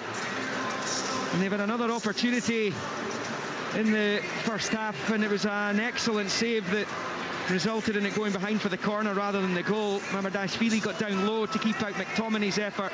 It's kind of shaped similarly to Kenny McLean's winner in Norway on Saturday.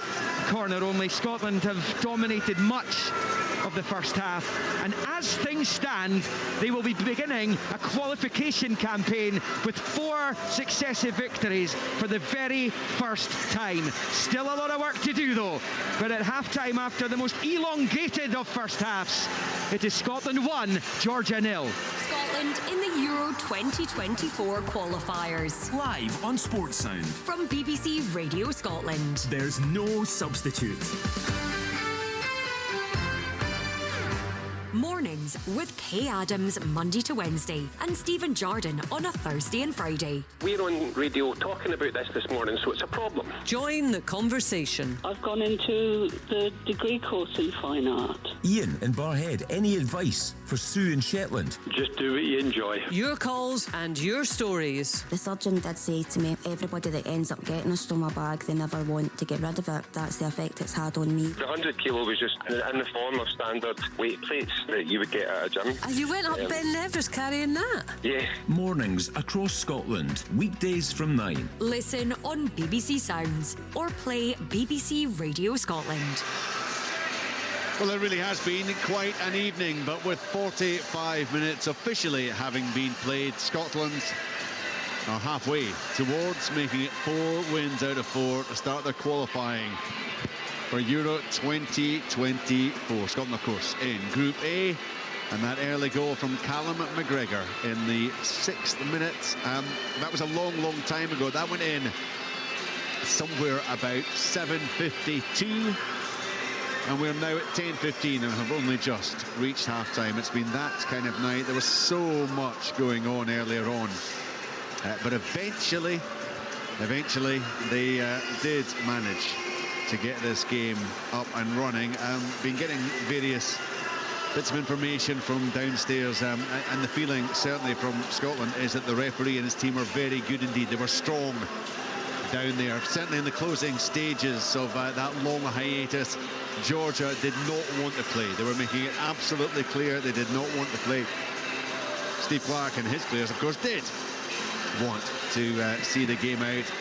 I'm told it got a bit tetchy at times down in the tunnel area, and because I think we saw on the screen actually Ian Maxwell, the chief executive, he was down trying to help, and I know that all at the SFA were so delighted with the work done by the ball kids, the volunteers who went out there and helped to try to clear the pitch. Bottom line is we've got to half time, and there seems no reason why this game will not now conclude. And just to confirm, the alternative would have been back here. Had the referee called it off, it would have been back here tomorrow at Hampden Park, which would have been an absolute logistical nightmare. Thankfully it didn't come to that. Thankfully this game is going ahead, and at the halfway midway point it is 1-0 for Scotland. Then let's talk about the football. It's kind of difficult piecing together those opening 9 minutes and the 40 odd with the stoppage time that eventually brought a halt to it. But what have you made of it?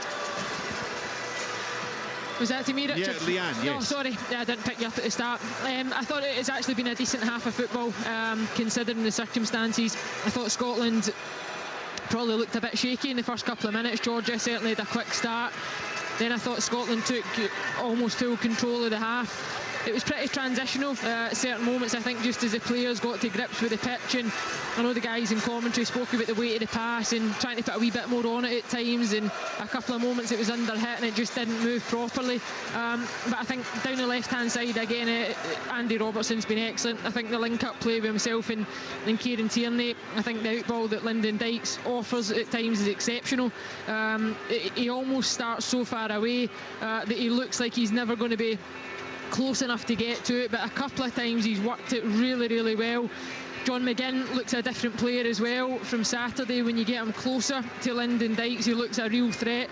They're an absolute handful when they get going, and the reality is Scotland probably could be 2 or 3 goals up at this stage of the game. The one that drops for John McGinn, it is down to the pitch. I think he's trying to anticipate it, probably forgets the conditions for a second, not realising that it's potentially going to hold up. I think he could have adjusted his feet a bit quicker to get the shot off. And there's been another couple of brilliant deliveries from the left hand side from Robertson that on another night we might have got on the end of it. And I actually think for that first half of football we've been shooting down to the right hand side. We've spoke about that goal mouth, it is really tricky, and I've got huge hopes that for the second half, actually getting down to the left hand side, there'll be a bit more optimism about that final third and the quality that Scotland can find in it. So overall I think a really good, strong first half performance. Craig Levine, it's been the longest first half you've watched, I would think, in your entire career. It has been a bit bizarre, hasn't it? But no, I've thoroughly enjoyed the game once it got back underway, and to pretty much reiterate a lot of things that Leanne has spoken about. I do think that the shape in the midfield is working quite well. It's almost like a diamond that can shift very quickly into a box, and Billy Gilmour quite often, when it's a diamond, he's the one who's deepest. I think he's having a fantastic match, I really do. I think his defensive play has been excellent, but his link-up play and his calmness under pressure is fantastic.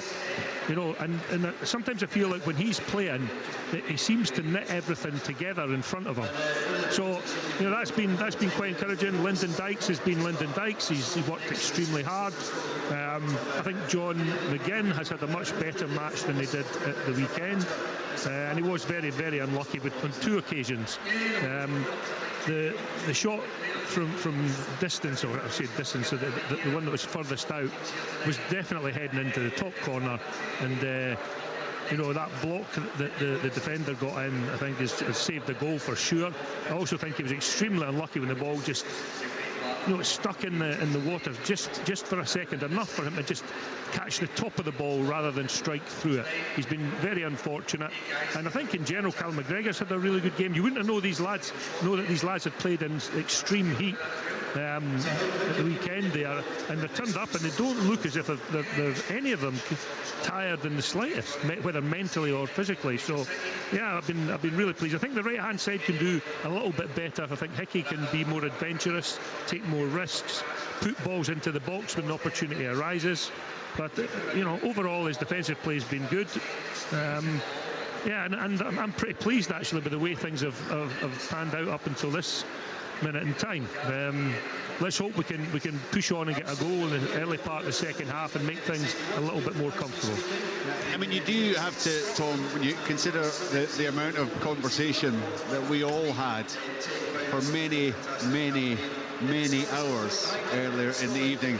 There is a game of football going on here, and you can keep needing to almost remind yourself of that and the importance of it. And the next 45 minutes are going to be absolutely crucial for this team. Massive, yeah. And like, you know, I take the headphones off, and it's quiet in the stadium. You know, it's almost like everyone's just so soaked or tired or whatever. It's quiet, but this is a massive game. And if Scotland win it, they're as good as in Germany. You know, so we're talking high stakes here. I think Scotland have been excellent. I think their attitude, their edge has been really good. They've created chances. They've been on the front foot. They've given Georgia very little. 1-0 up. It could be 2. Easily it could be 2. Keeper's made a great save from McTominay. I really like the energy in the Scotland team. Gilmour, I think, is having a lovely game. He's broken up a couple of attacks and very quick feet, setting a Robertson away on one occasion, going himself on another occasion. He hasn't played a massive amount of football. He would have a right to be lacking in confidence, albeit he finished the season with Brighton in the starting lineup. He hasn't played masses of football. He looks terrific. McGinn looks excellent. McTominay looks hungry. Robertson has been outstanding on the left side. The spot on, Tom, about Gilmour. The way that Gilmour works actually out of possession and the distance that he covers, he's so quick over that 5 and 10 yards. There's no other player in the pitch for me that presses and covers those short distances the way that Billy Gilmour does, and it's fantastic because he's always there, he's always in and around you, even in moments when Georgia have maybe got the turnover and they've looked to get that next pass. Billy Gilmour almost moves at times as quick as the ball does over that 10 yards, and he's there again to go and press, and by that time it allows an opportunity for whether it's a McGregor or a McGinn or a McTominay to double up with them, and they've had real success from that in those turnovers. Scotland lead by 1-0. Callum McGregor scored in the 6th minute. If you weren't with us earlier, there's been all sorts going on here. It looked for a long time that the match would not take place. I mean, the work that was going on to try to clear the pitch was incredible. There were so many false starts. The referee was out. So many passing inspections. He didn't put any great effort into one or two of them, but essentially we got to the point where we did finally get the match kicked off, and we're halfway through, and Scotland have the advantage. I'm assuming that Tom has now seen one of the many memes that has been doing the rounds. We're having to explain it to him though, Richard. The joke's wasted on him. Yeah. It's like the technology earlier on when he couldn't get logged into the Wi-Fi. It's just at the moment's gone. By the time he gets it, the moment's gone. Somebody called me Grandpa earlier on. I mean, Tom, I'm in your camp here. just give us a break, will you? It took a little bit of time to see that the Callum McGregor image has been made to age him to about 50 years of age, but you know, getting grief here from my colleagues. They're obviously a bit tired and emotional. We do have information that ScotRail are putting on extra trains until midnight. These will not appear in the app, so if you do have friends, family, loved ones who are at the game, you can perhaps text them. You can let them know that there will be additional trains on until midnight, but there'll be none after midnight. But Liam was actually pointing out to me, he's noticed, and it looks like quite a few Scotland fans are leaving. I mean, we're now at a stage where this game should have finished 45, 50 minutes ago, depending on how much stoppage time there was. So this is the kind of time when a lot of people would have been having to get their transport, the buses, the trains home. Yeah. So it's going to be probably a smaller crowd as we move through the second 45 minutes. I mean, it might be, I suppose, that some have just simply gone to the kiosk and you can see 1 or 2 milling out there, but it's going to be no surprise at all if more and more fans disappear as the second half goes on. I guess they'll be checking online to try and find out the situation regarding trains. But ScotRail are doing what they can. They have put extra trains on until midnight. So you can let your friends, family, whoever is at the game, you can let them know that that is indeed going to be the case. Scotland lead. Norway won, of course, by 3-1 earlier against Cyprus. There were 2 goals there for Erling Haaland. So as it stands, of course, in the live table, if you like, Scotland would be on 9 points. Georgia and Norway would both be on 4.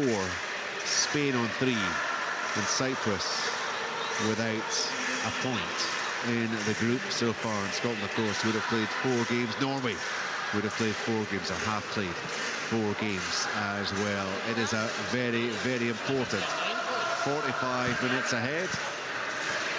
The players will start making their way back out again shortly. And they've continued, incidentally, I mean, we're seeing some of the shots from earlier on.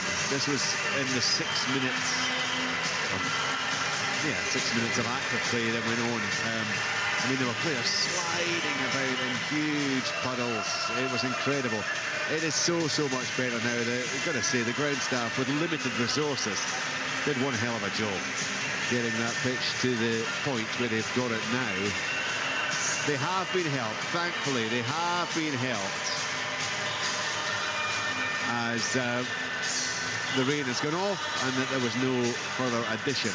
They just put a message up there, just warning fans, saying that there will be trains until 23:58, they said.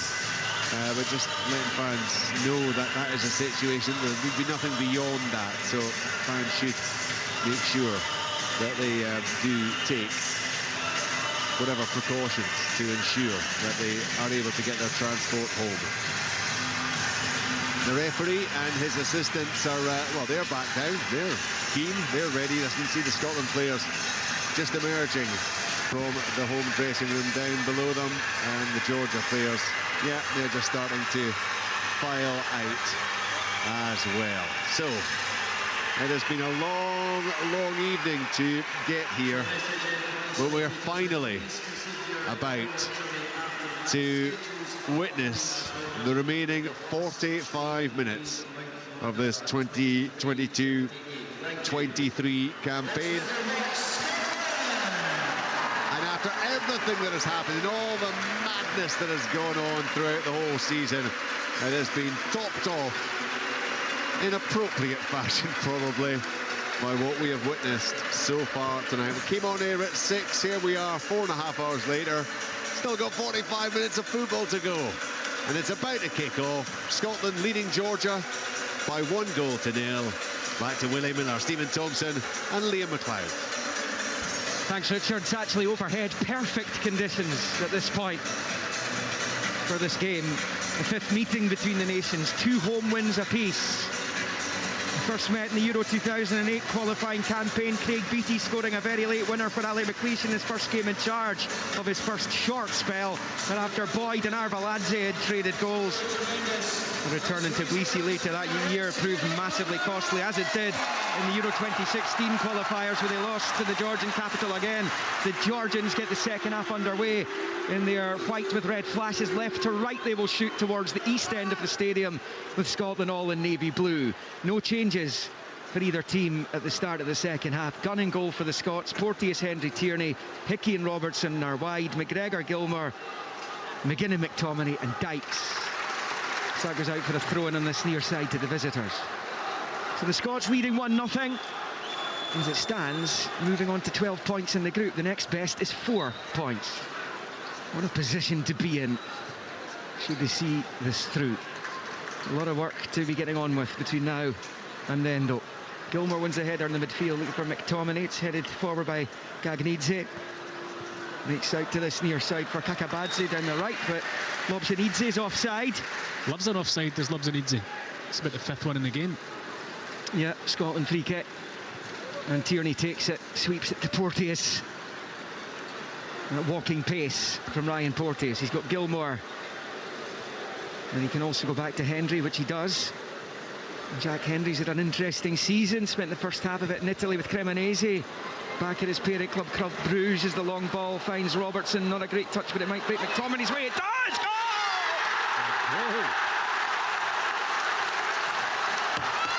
Scott McTominay does it yet again! Another glory goal for the Manchester United midfielder. And how important is he becoming for his national team?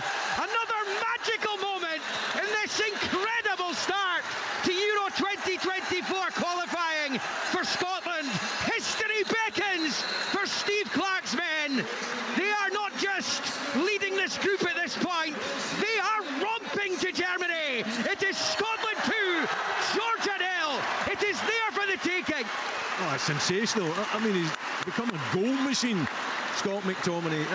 It's such a tight angle that he's got to find. He takes a touch, he's sliding for it. The cross comes in along the ground from Andy Robertson. And it's that instinct that he throws that left foot out at it, and it just finds that little gap to put it by the goalkeeper into the back of the net. Quite sensational goal. His first touch was absolutely immaculate. To take that lighter touch of the ball when it was coming up so quickly in these conditions that set him up to be able to hit the shot, and then you're right, he finds the slightest of gaps to poke it into that bottom corner. A brilliant finish from him. And again, Robertson involved heavily down the left. He's done so well. A controlled finish into the bottom left corner of the net, and this is putting the Scots in the most wonderful of positions. Let's get Leanne Crichton's take on that goal there. Her and Craig Levine watching to my left. Absolutely brilliant, Liam. Outstanding, and it comes for that left-hand side again. It's been so deadly for us. Andy Robertson's in fine form, but the understanding in the link-up play between himself and Kieran Tierney, the timing of the run, of course the touch from Robertson isn't perfect, but McTominay's doing what McTominay has been doing, anticipating really well in recent games, picks up those second balls, and as Willie said, such an instinctive finish, just with the left foot, calm and composed, and the keeper had absolutely no chance. It's a brilliant start from the team. Well, the group of Morata, the group of Haaland, it's the group of McTominay. It's his 5th goal in this qualifying campaign. He's up to 6 for his country. Here come Georgia Mimikatadze, though. And you just feel they're so far back now, the Georgians, but they're looking to respond immediately here down this right-hand side with Kakabadze, level with the Scotland 6-yard line. Into the box he goes, passes it back the way to Gagnidze, towards the edge of the D. McTominay wins it back, and now he's got it into his stride. Got the break of the ball, charging forward is Scott McTominay, rolls it to his left for Dykes. Dykes now attacking the Georgia penalty area, rolls it back onto his left side. He should have kept going, but McGregor picks up the scraps. The attack's not done yet. Tierney, first time to Callum McGregor, out to the left for Robertson, keeps it in play, level with the Georgian penalty spot. He rolls it back to McGregor, he rolls it infield to Gilmore, and now back with Tierney. Scotland looking to kill the game, it isn't already done.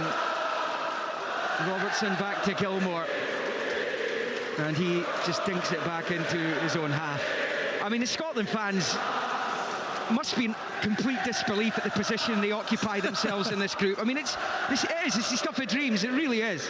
It is, but it actually doesn't come as that much of a surprise to you, the result and the performance tonight, given what we've already seen in this group and over the last year, and as this squad continues to evolve. And some of the football they've played over the course of this group has been absolutely stunning, and tonight's been a big performance, because on Saturday the performance wasn't there, but we got the result. You're not getting away with that too many times in international football, but tonight they've fully merited being 2-0 up. As Tierney's overhit the ball, long ball out to Robertson on the near side. It goes out for a throw in to Georgia, and it will be taken by Kakabadze, level with the edge of the centre circle in his own half. Thumbs up from Steve Clark down there. Loving what he's seeing from his players. They've never won the first 4 matches in a qualifying group, ever. And you consider some of the superstars that the Scotland national team has had, perhaps 50s, 60s, 70s, 80s, into the 90s. None of those teams managed it. There you go, Willie. Long ball, Tierney looking for Dykes, and he goes out for a throw-in on this near side to Scotland. And it just underlines how well this group of players have been doing, quite frankly. If anything, it's a compliment. No, absolutely. I think, the challenge is there, isn't it, to qualify for the Euros, but to do it in style and to start the campaign the way they've started. I mean, Spain here was something exhilarating. You're now seeing a little bit of fortune, but that belief against Norway, and now they've turned it into a performance tonight in a very, very good Georgian side that really haven't done anything against them whatsoever. And in fact, 2-0, it could easily have been 4. And what excites me is who we're playing next. Well, there's away to Cyprus next. Okay. And as I said, 15 points is generally enough in a 5-team group to see you finish in the top 2. And if Scotland win this one, and they're in a great position to do so, and beat Cyprus, there's your 15 points. Here's McTominay. Just managed to wriggle away from Gagnidze, but the touch was too heavy, and Georgia win it back over on the far side. McGinn putting the pressure on, as was Hickey, goes down. Free kick Scotland, that'll do. We put 52, 2-0. to the home team. Again, I mean, as much as we're playing entertaining football, the fans are right behind us. You know, we're moving the ball quickly, we're working ever so hard off the ball. We're also really negating this Georgian side from looking as though we can do anything creatively. And here they come again. McTominay down the right-hand side, level with the penalty spot. Holds the ball up, finds Hickey, just couldn't quite get the touch onto it. McGregor trying to keep it alive for Scotland down there. He's not able to keep the ball in play. It's a Georgia goal kick. Scotland 2, Georgia 0. Yeah, just need that right side to start working a wee bit like that. You know, Hickey getting forward, being a little bit more determined to make strides to get forward and be creative, because the left side, as we've been talking about all night, has been absolutely magnificent, and just to get a little bit more from the right side, I think would be something that I'm sure Steve Clark would be looking for. Long ball for Georgia. Andy Robertson should be underneath it. He is. His cushion header finds Gilmore. It just evades him. He's trying to keep it in place. Done brilliantly. How on earth did he manage that? It ends up in the halfway line and back with Georgelia for Georgia, and picked up by Gagnidze in the centre circle. Hickey battling for it, but so too is Scalia, and he's now driving towards the edge of the penalty area. He's found Mikatadze on the left foot. He thought about the shot, and instead he plays it to his right, and it breaks to Andy Robertson instead.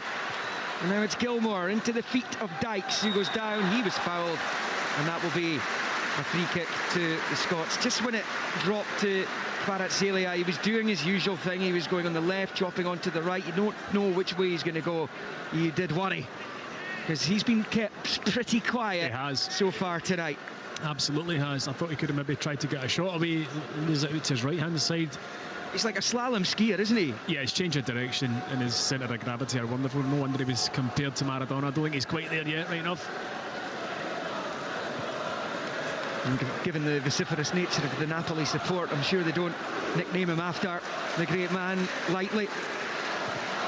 Icha Kvaratskhelia. It looks as though Willie Samuel's going to make a double change in just a moment for the visitors. Scotland leading 2-0 on 54.5. Low ball forward to McTominay, back onto the halfway line for Hickey, over on that right-hand side. So McTominay again, into the feet of Dykes, out to the right for Hickey. He's got runners ahead of him.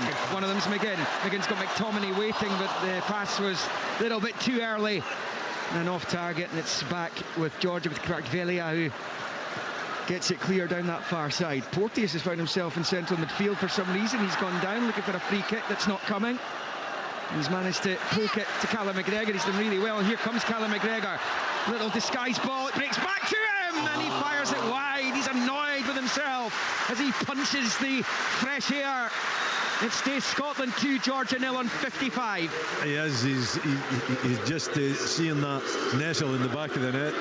It's a real cute pass initially that he's trying to set Dykes up with, but it comes back to him, and you know, he's just trying to curl it. It does go quite a bit wide. We're seeing a replay. It looked a little bit closer. He just didn't get his foot around it. Yeah. He's got it a bit too flush, but I mean, the initial play to drive into the space, and then you're right, that reverse pass was inches away from coming off. The sort of thing you see him doing with Celtic all the time. When it ricochets back to him, the side foot curl into the bottom corner's on, but he just catches it a bit straight.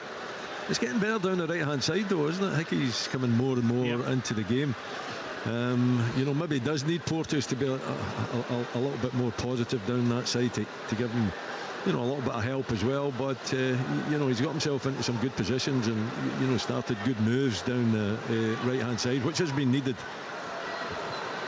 Double change has been made by the Georgians. They've taken off Diwali, and they've taken off Kverkaskiri, and they've brought on Vudu Zivzivadze, who plays in the German second tier. There's a chance for Mikatadze to the edge of the box. Scotland have the numbers back, and they've done really well. And it's with Callum McGregor back to the edge of his own box for Tierney, out to Robertson, and he wins the throw-in as well. 56.5 on the clock. Scotland 2, Georgia 0. There was a good number of Scotland supporters, I noticed, when I nicked to the back of the south stand. You can see out onto the back of the stadium. There was a lot of them heading for the exits, and you feel for them because they will have transport to catch. They won't have accommodation in Glasgow, so they had to leave at half-time in the game. So if you're with us, we'll try and keep you as informed as possible. Scotland leading 2-0 We approach 57. Robertson finds McTominay. He's got into stride again up towards the edge of the penalty area. He shoots for goal. He's just wide of the right-hand post. Needs support from Dykes, McGinn and Hickey. Went himself. Why not? It stays 2-0. Well, he's going to be full of confidence, isn't he? And you could see that from the first touch that he made. And when he drives with the ball, he's just so powerful. Shakes off one or two challenges. Couldn't quite get his balance to get anything real in the shot on target, but again, very positive play from him. He's had a smashing match. Yeah. You've got to allow him to take that one on, haven't you? You know, he maybe could have played it in to Dykes, but when you get an opportunity like that and you're just a goal scoring machine, you just want to add to it. Not that I've ever had that feeling. Not even in your young days when you played up front. Oh, that's different. Here's Kieran Tierney to Gilmour on the halfway line, rolls it low out to Robertson on this left-hand side, level the edge of the centre circle in the Georgia half. It's Gilmour to McGregor, out wide left from Robertson, taking on his man, looking to get to the byline. He does get there. He was charged to the ground. The ball's still in play. How's that not a free kick? Well, I can't answer that question because it looked as though he was just taking out the game completely down at the byline, but the referee allowing play to continue. It's incredible. It's just what it was on the pitch. If it's anybody else on the pitch, it's a free kick. It's because they're both kind of sliding to keep the ball in. No doubt it was a free kick, but I think it's purely to do with where it happened. Georgia have come up the park immediately from there. Lobzhenidze with the ball into the penalty area. It's cleared round about the penalty spot by Hendry.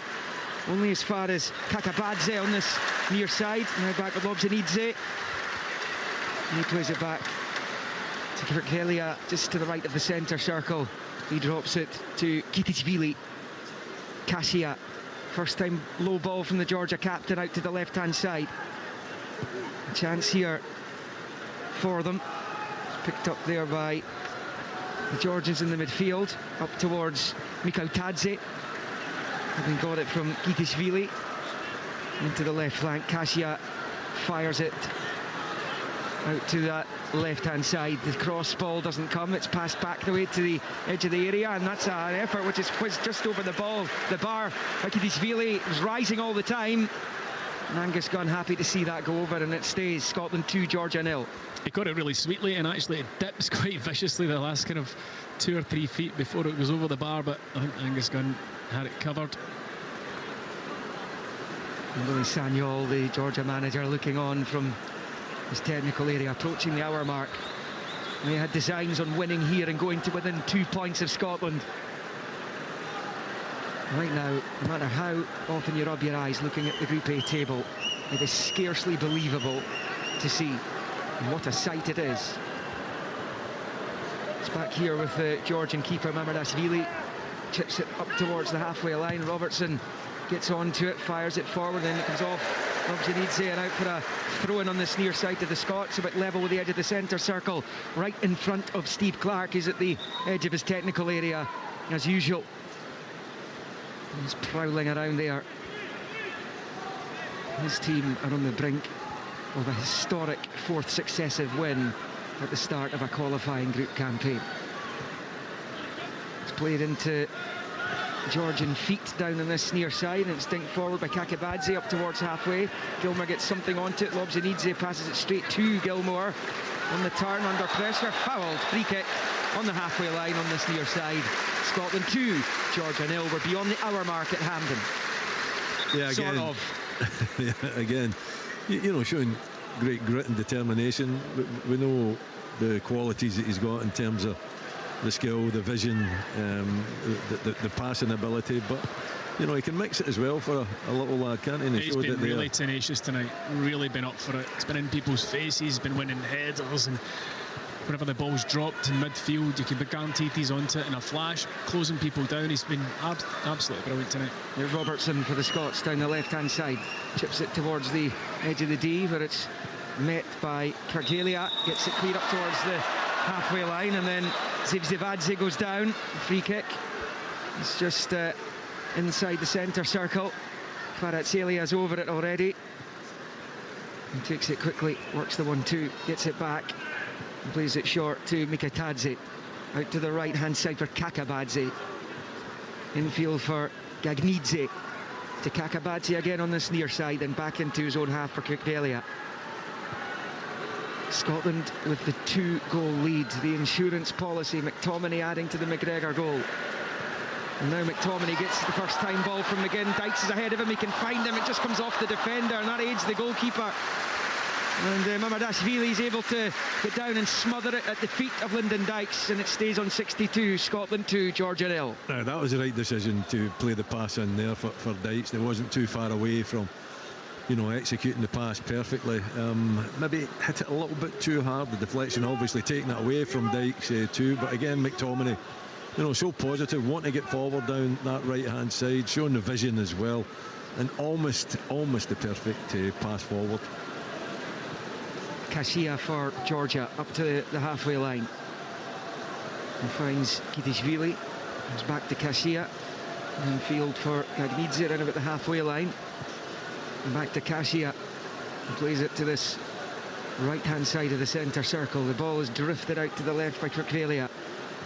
Chance now, potentially, for Kvaratskhelia to get onto it down that far side up against Porteous. Wonderful skill, drags it away from Porteous into the penalty area. He goes, Kvaratskhelia, and then one back by Gilmore. Was he fouled inside his own box?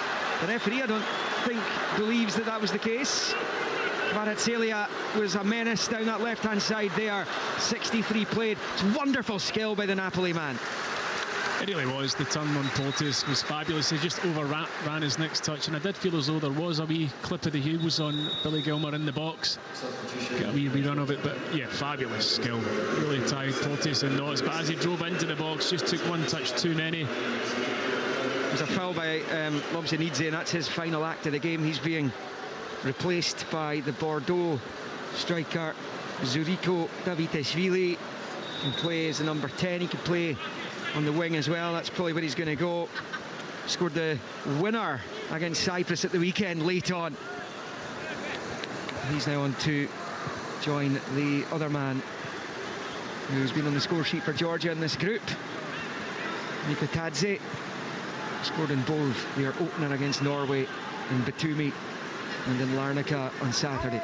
Hendry squares it to Tierney. Remember earlier, Norway with a 3-1 home win over Cyprus. As Tierney's long ball aimed for Dykes. Dykes chases the defender, Kasia puts it back to his keeper. Mamardashvili back to Kasia under pressure from Dykes. Up the line it goes. No chance. It's a free kick against McTominay. That's a dive, been bought by the linesman and the referee. Zivzivadze was the Georgian player. He went down. Now a long ball comes all the way through Tanguy. He'll be delighted with that. We're approaching 65 minutes. Craig Levein, former Scotland manager, how would you be feeling down there? 2-0 up here against the Georgians. You've got to be comfortable, you've got to be happy. I don't think you'd ever be comfortable standing at the touchline as a manager. But what about up here? If there is a time, maybe when you stand and watching a team performing as well as this team are, I think they've been excellent in this second half. I think the defensive shape is superb, and generally it's been a great evening for Scotland up to this point.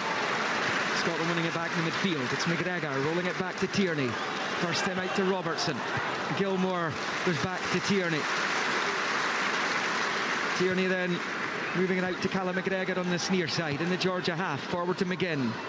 McGinn skipping away from Kitishvili. Comes back to McGinn, out to Robertson, infield to McGregor, back to Tierney, back to McGregor. McGregor just dinks it back to Tierney, and in turn goes back to Hendry there, knocking it about with some confidence. Big switch out to Aaron Hickey, and the Brentford man taking it down. And what is his 11th cap tonight? And this is McTominay to Hendry and to McTominay to Tierney. And these supporters trust this team, trust the manager. Robertson down the line for Callum McGregor, driving forward. Can he take on the defender? Not quite. It was actually pretty well dealt with by Kirkvalia. It's held off McGregor, turns and releases it, and then Robertson with a foul, says the referee. He's going to be yellow carded now for the foul down on this near side on the substitute Davitashvili. I don't think it's a challenge he has to make, will it? No. Georgia free kick. Yeah, it is a yellow card, isn't it? He's coming in from behind as well, and I think he is a little bit frustrated that he maybe just got in the wrong side, and he's dived into the tackle. I don't think he complained about it either, and you're right, he didn't have to make the challenge. There was plenty of defenders back, to make sure they covered the ground behind him, but he's made that decision. He's went into the sliding tackle, and believe me, it was a sliding tackle as well, and the referee has decided that it's a yellow card now. I've got to agree with him. Yellow for the captain. The next 2 matches for the Scots, both away from home to, in fact, the next 3 matches away from home: Cyprus, Spain, Georgia. 1 match in September, the friendly against England, and then in October we've got Spain and France. Spain the competitive game, France in a friendly. It could well be that night they seal qualification. This is when Norway and Spain go head to head in Oslo. Loose ball by the Georgians, picked up by Hickey down the right, uses his head literally to knock it forward, goes down, free kick right to the centre circle, and the yellow card is going to be produced here. And that is a first yellow of the night for Georgia. He's more than capable of doing that. You know, Hickey just getting the head down and rampaging forward. I think he needs to add a little bit more of that to his game. Goes down a little bit early there and easily, but I don't know if that was a yellow card. I wouldn't agree with that one, but I suppose I sometimes wonder whether he's trying to give a wee bit of balance, because he knows that Tierney and Robertson. Sorry, I was just here's McGinn getting it to Hickey at the right angle of the Georgia box. Little ball in. McGregor will give chase. Kasia should be able to see it behind. It was a yellow card for Kocholishvili, one of the subs. He's a Shakhtar Donetsk player. He's normally a right-sided defender. He's playing on the left, and he got caught by Aaron Hickey there. He did. I was just saying, like, if you know that the other side of your defence is away, maybe you're thinking, if this breaks, if we get countered, I'm going to need to get back and tuck in. There was a long ball aimed for Mikatadze. Too much on it, though. He was inside the Scotland box. It drifts away from him and behind for the goal kick. 69 on the clock. Scotland 2, Georgia 0. Here on Sportsound across the frequencies. A late all-night here at Hampden. Still with over 20 minutes plus stoppages to play here as we tick towards 11 o'clock p.m. It's a Scotland goal kick to be taken by Angus Gunn, who hasn't really been unduly threatened this evening. In his international career, he hasn't been unduly threatened so far. That's a good point, Willie, And just the 1 goal conceded, the Hallen penalty at the weekend. 2 clean sheets here in his first 2 caps in March. And he's come along at a really good time as Robertson leaves the throw-in for Tierney down on this near side, midway inside his own half. He'll be thinking about changes pretty soon, Stevie Clark, I would have thought. 20 to play. There's certainly still plenty of energy in that Scotland team just now. It's bowled forward down the left-hand side for Dykes, who flicks on, can't find McGinn. Booted clear by Kasia. And out for a throw-in on the near side to the Scots again, to be taken by Tierney. It's easier to find that energy, Liam, when you're 2-0 up in front of this big home crowd. It really is. It's amazing how much it can drive you on. There's one last effort before the holidays, isn't it? That's right. There's Porteous. Drives it forward, finds McGinn first time to McTominay. Hickey on the overlap. McTominay using him. Hickey level with the edge of the D. Hickey back to Gilmore. Gilmore looking to pass it back to Hendry's inside the centre circle in his own half. Hendry forward to Gilmore. And back to Hendry. The Scots are playing this game perfectly right now. And it comes from Hendry to Hickey. Hickey then rolls it to McGinn, right-hand side of the box, first time, looking for Hickey again, and it's put behind for the corner by Gagnidze. 19 to play, Scotland 2, Georgia 0. No, it's much better down that right-hand side, isn't it? You know, in fact, the last 10-15 minutes, it has basically all been down the right-hand side. Do you think the left-hand side is just taking a little rest? They've done enough. They've done their job for the night, and you know, they're asking the right-hand side to do a little bit more. McGinn and McGregor are conspiring on the far side. McGinn takes it short to McGregor, back to Gilmore, into McGinn again, level with the 18-yard line. Short ball to Gilmour, takes a touch, gets the cross in, chance over the bar from Porteous. 6 yards out, huge opportunity for Ryan Porteous to open his international account. It stays Scotland 2, Georgia 0 on 72. He should have opened his international account. The chances don't come much better than that. The ball in from Gilmour's absolutely perfect. Porteous is up virtually unchallenged, just gets a wee bit off balance as he makes connection with the ball. Anywhere down, that is in this surface, and he puts it off a foot over the bar. He'll be thinking about that tonight. It's a big chance for him, isn't it? Huge. He'll be disappointed he didn't find the back of the net with that one. It's the Georgians in possession with Kirkhalia. Long ball out to that left-hand side. Opportunity perhaps here for the visitors. Kvaratskhelia is in amongst it as well. He's on it now. He's trying to work away to get the Georgians back into this, but he runs into trouble. Scotland have enough bodies in the way. McGinn goes down. No free kicks, is the referee. Davitashvili out to this right-hand side for Kakabadze. Back to Davitashvili. Infield it comes to Hitishvili. Right-hand side, Gagzanidze gets the cross in. Chance! Side net only! First time effort into the side net. Huge opportunity for Georgia, you would have to say. And it fell to Mikhaitadze. It's probably out with Kvaratskhelia. He's the one Georgia would have wanted it to fall to. And he's off target. Angus Gunn got a touch onto it, but the goal was gaping for him. And it stays Scotland 2, Georgia 0 on 73. He should score. Yep. You know, I don't think there's any doubt about it. Angus Gunn being tested on that occasion. I think he could have done a little bit better with that one. He just kind of spilled it out. It's going at a fair rate of knots as well, but the goal is open. You know, the volley is there. He hits it well enough, just puts it by the post. I think it's the first time as well we've been not tight enough when the ball's come out into a wide area. Andy Robertson was caught in the pitch, and the Georgian player had all the time in the world to flash it across the face. And you're right, Gunn's got to get something on it, but puts it into an area that's going to cause us problems again.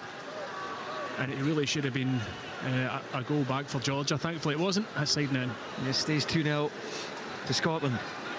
There's another loose ball by the Georgians and Kashia this time. Gilmour forward to McGregor. McGregor evades the challenge, passes it back to Gilmour, then out to Robertson, short ball. Back to Tierney, back to Hendry. Just outside his own box, and he pokes it forward to Billy Gilmour. Gilmour does well, works it out wide right for Hickey. Fabulous football again. Possession-based football, and a foul there on John McGinn by Gagnidze, and he's going to be yellow carded, is he? Yep, there it comes. He's annoyed with the decision, but I don't think you can argue with that. It was a professional foul. It could have been booked for the first one. I thought there was a wee shirt pull in there, and then just stands in front of the ball. Don't know what he was expecting other than a yellow. 15 left. 15 minutes plus stoppage time, and Scotland are knocking on the door of Euro 2024. Robertson down the left-hand touchline for Callum McGregor. He's level with the Georgia penalty spot, rolls it back to Gilmour. Gilmour dancing around on the near side, loses out though, and then played out for the throw-in by Gagnidze. Back off Callum McGregor, and it's a Georgia throw-in. Not even at the midway point of their own half down this near side. Still no sign of a change from Steve Clark. Gilmour puts it out for another throw in, this time closer to the halfway line. Yeah, they're looking full of energy though, aren't they? I mean, you're looking around the team, you're not seeing any of them. Here they are, here come the changes now as soon as I say that. Nisbet, Jack and Suter. I just think that they don't look as though, you know, they need changes. Obviously the manager wants to freshen it up and maybe take one or two off and give them a well-earned rest, but I think the energy is still there. It's been there throughout the game. You know, Georgia coming into it a little bit towards the end of this game. Maybe that's why he's thinking he needs the changes. Back with Angus Gunn at the moment though. Flip ball forward like that left-hand side by Gocholishvili. And I think Scotland are going to make the changes at the next stoppage in play, because they've taken the goal kick. Indeed, the three who are going to be coming on are making their way to the edge of the technical area. Kevin Nisbet was about to come on for the last few minutes when Scotland were 1-0 down against Norway on Saturday. It looked as though a pedestrian attacking performance was going to cost them 3 points in the Norwegian capital. And what a seismic less than 2 minutes that was. Gilmore forward to McGinn. He's got Hickey to his right, plays it to Dykes, takes a touch, right-footed efforts, charged down by Kirkvalia, breaks back to McGinn, then McTominay, back to McGregor. Scotland hunting down a third, but it's been given away by McGregor on the far side. Kvaratskhelia on his bike, driving down the left-hand side, others are arriving in the middle to meet him. Kvaratskhelia is away from one challenge, rolls it, Mikatadze back onto his left foot, and it all breaks down, and it stays Scotland 2, Georgia 0 as the home team got it away. 77.5 minutes on the clock, but again it's Kvaratskhelia who is always the most likely of the Georgian players to spark a comeback, and now the changes can be made by Steve Clarke. Yeah, Ryan Porteous just taking one in the face there. He'll be all right, I'm sure. But he was into another chance for Scotland up at the other end. I felt as though John McGinn could have hit the shot. He opted to pass it.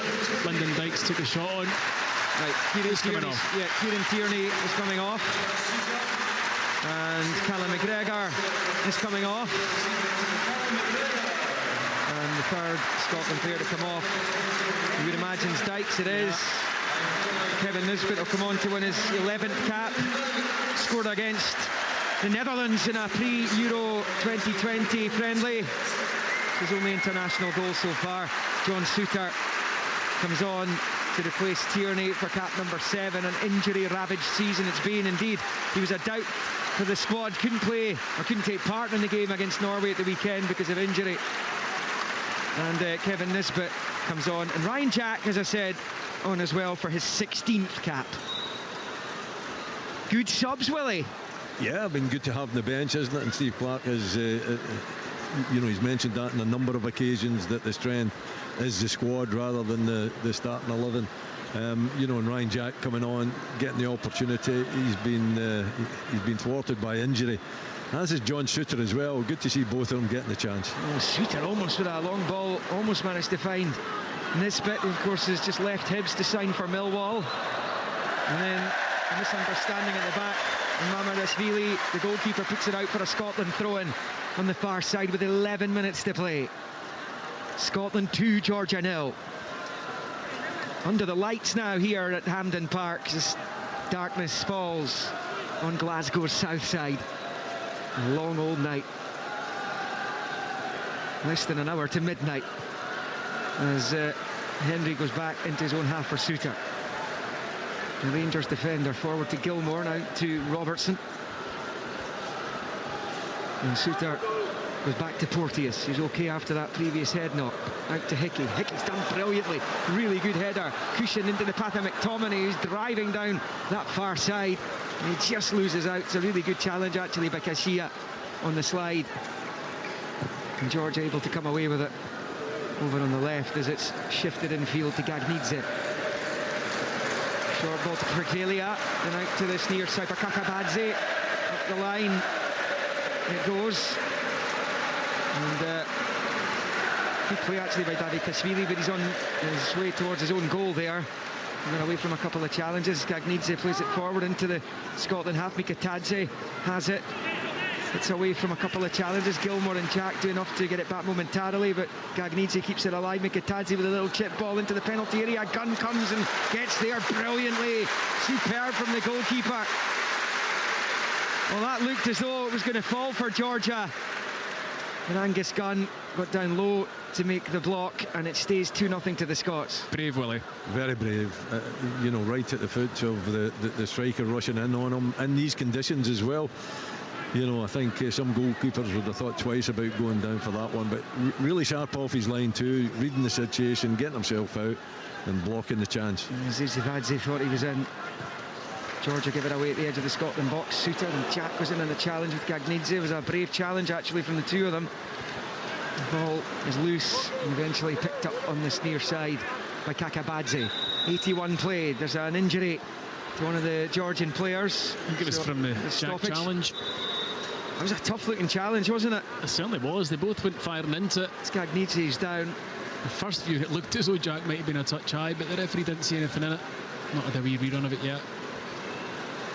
So 2-0. to Scotland.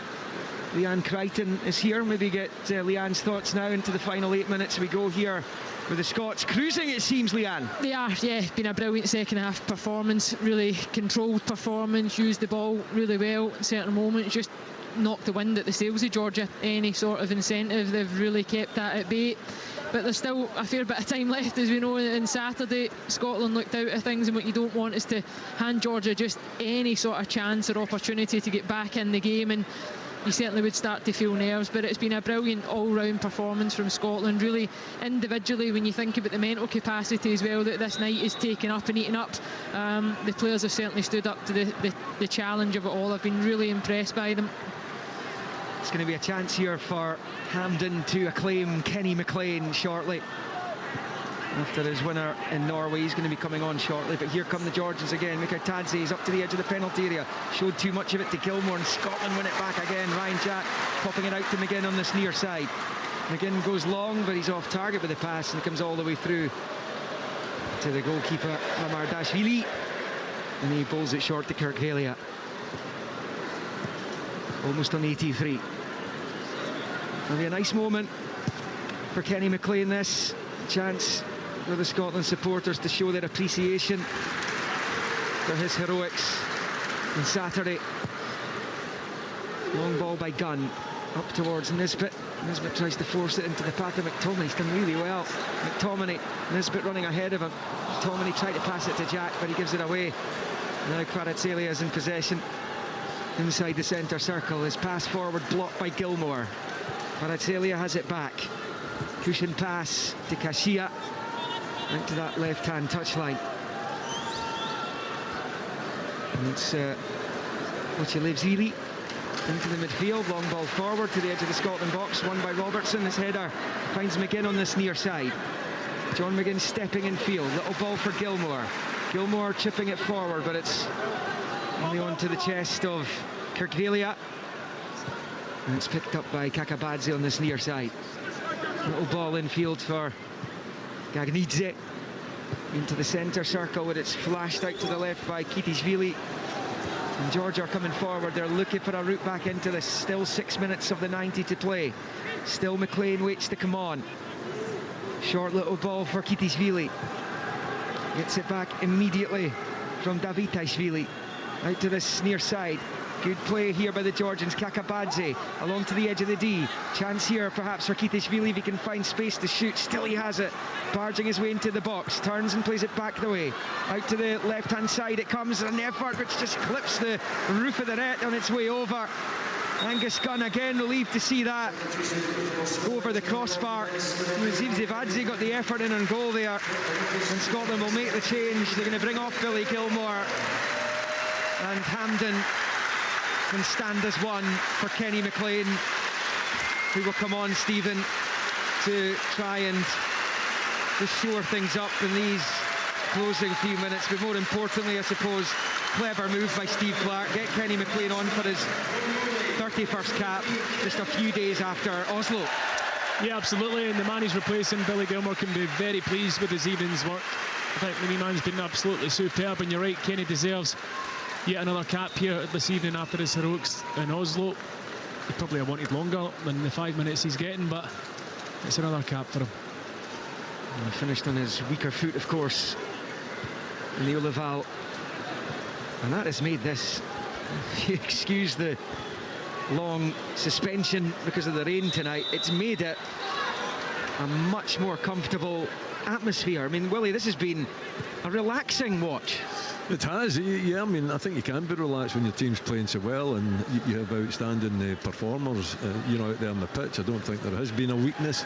The left side in the first half, right side in the second half. McTominay can't stop scoring goals either. Callum McGregor getting 1-2, and chances as well. McTominay having the one that was well saved, and the McGinn chance, it just gets stuck in the water a little bit. So it's been a very, very pleasing performance, but there's been many of them in recent times. So the players should be well pleased, and they can go into their break in a really positive frame of mind at the top of that section. Been scoring their goals in this campaign at the best possible times as well. I mean, obviously most spectacularly on Saturday, but I mean, scoring early in qualifiers here. This is their third home game, just the one more home game to go actually in this section, and that is against the Norwegians on the final day. You would hope, given the position they're in right now, that will be a match where it doesn't matter the outcome in. I don't think it will matter at that stage, Liam.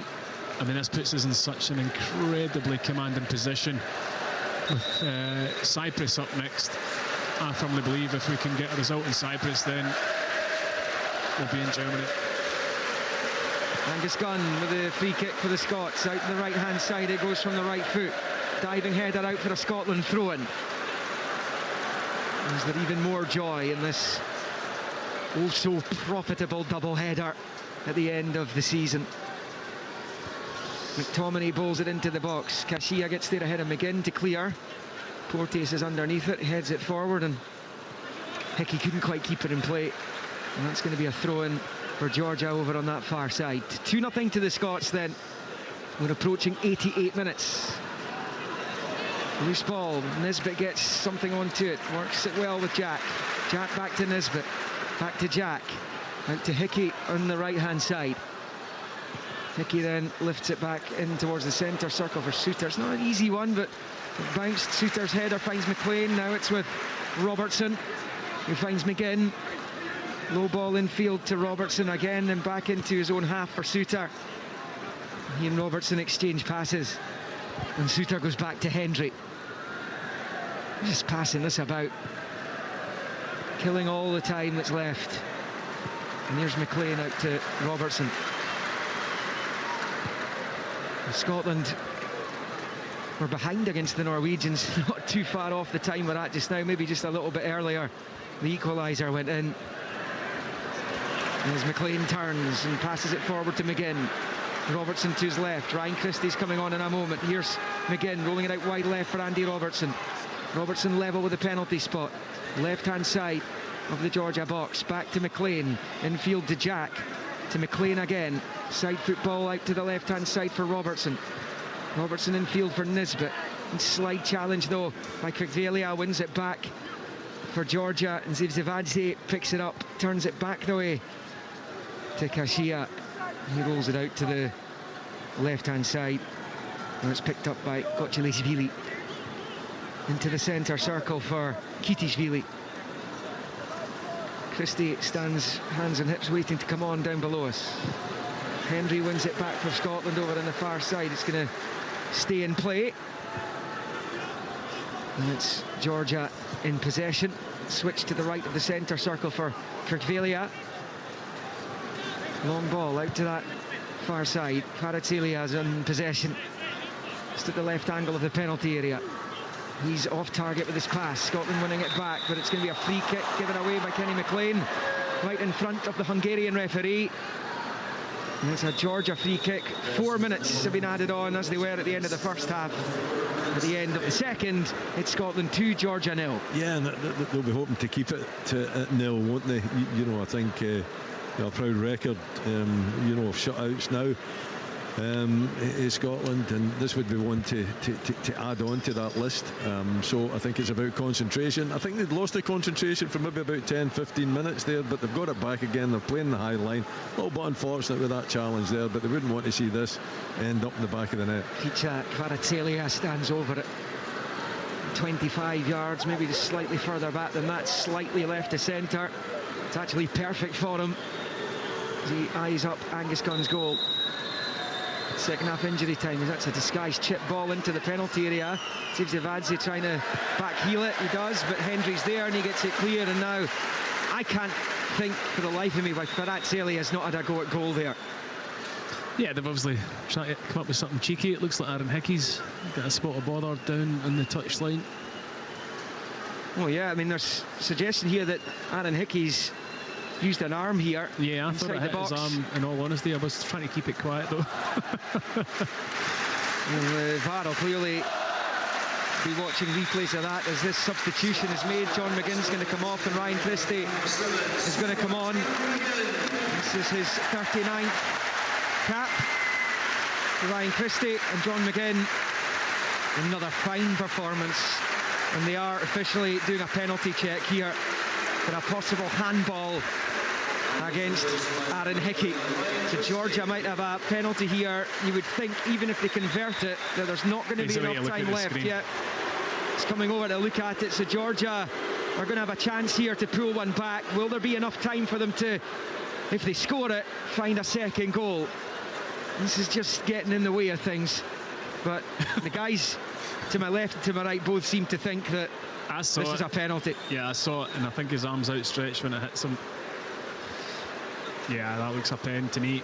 Yeah, just watching replays of it here in the VAR. Yeah, I think he's going to give that one. And Georgia will have an opportunity to reduce the arrears, but it's coming so late in the day. You can't imagine, even if they score it, that they will be able to. I'm sure the Norwegian commentator in Oslo was saying something similar, Liam, when we scored. I know, just thinking that.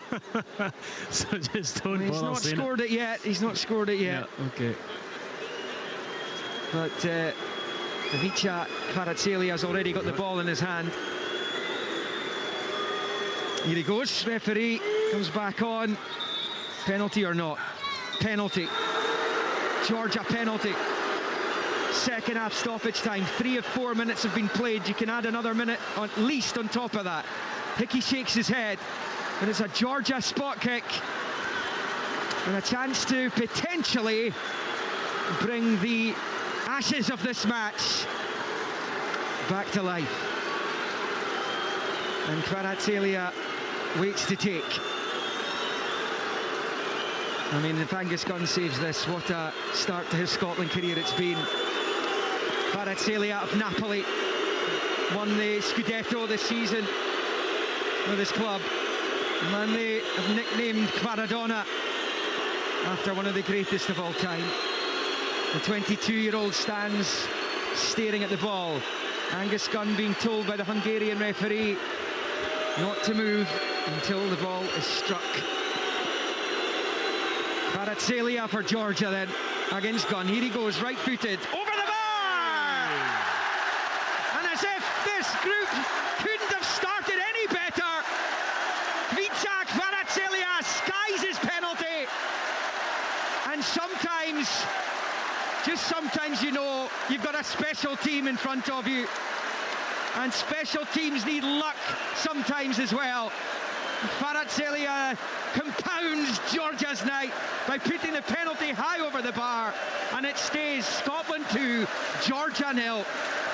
That's a wee shame. He's tried to go for the top bin and he's got it all wrong. That is a shame, isn't it? But absolutely right, you know, because Angus Gunn isn't getting anywhere near it. It goes the right way, but it goes low.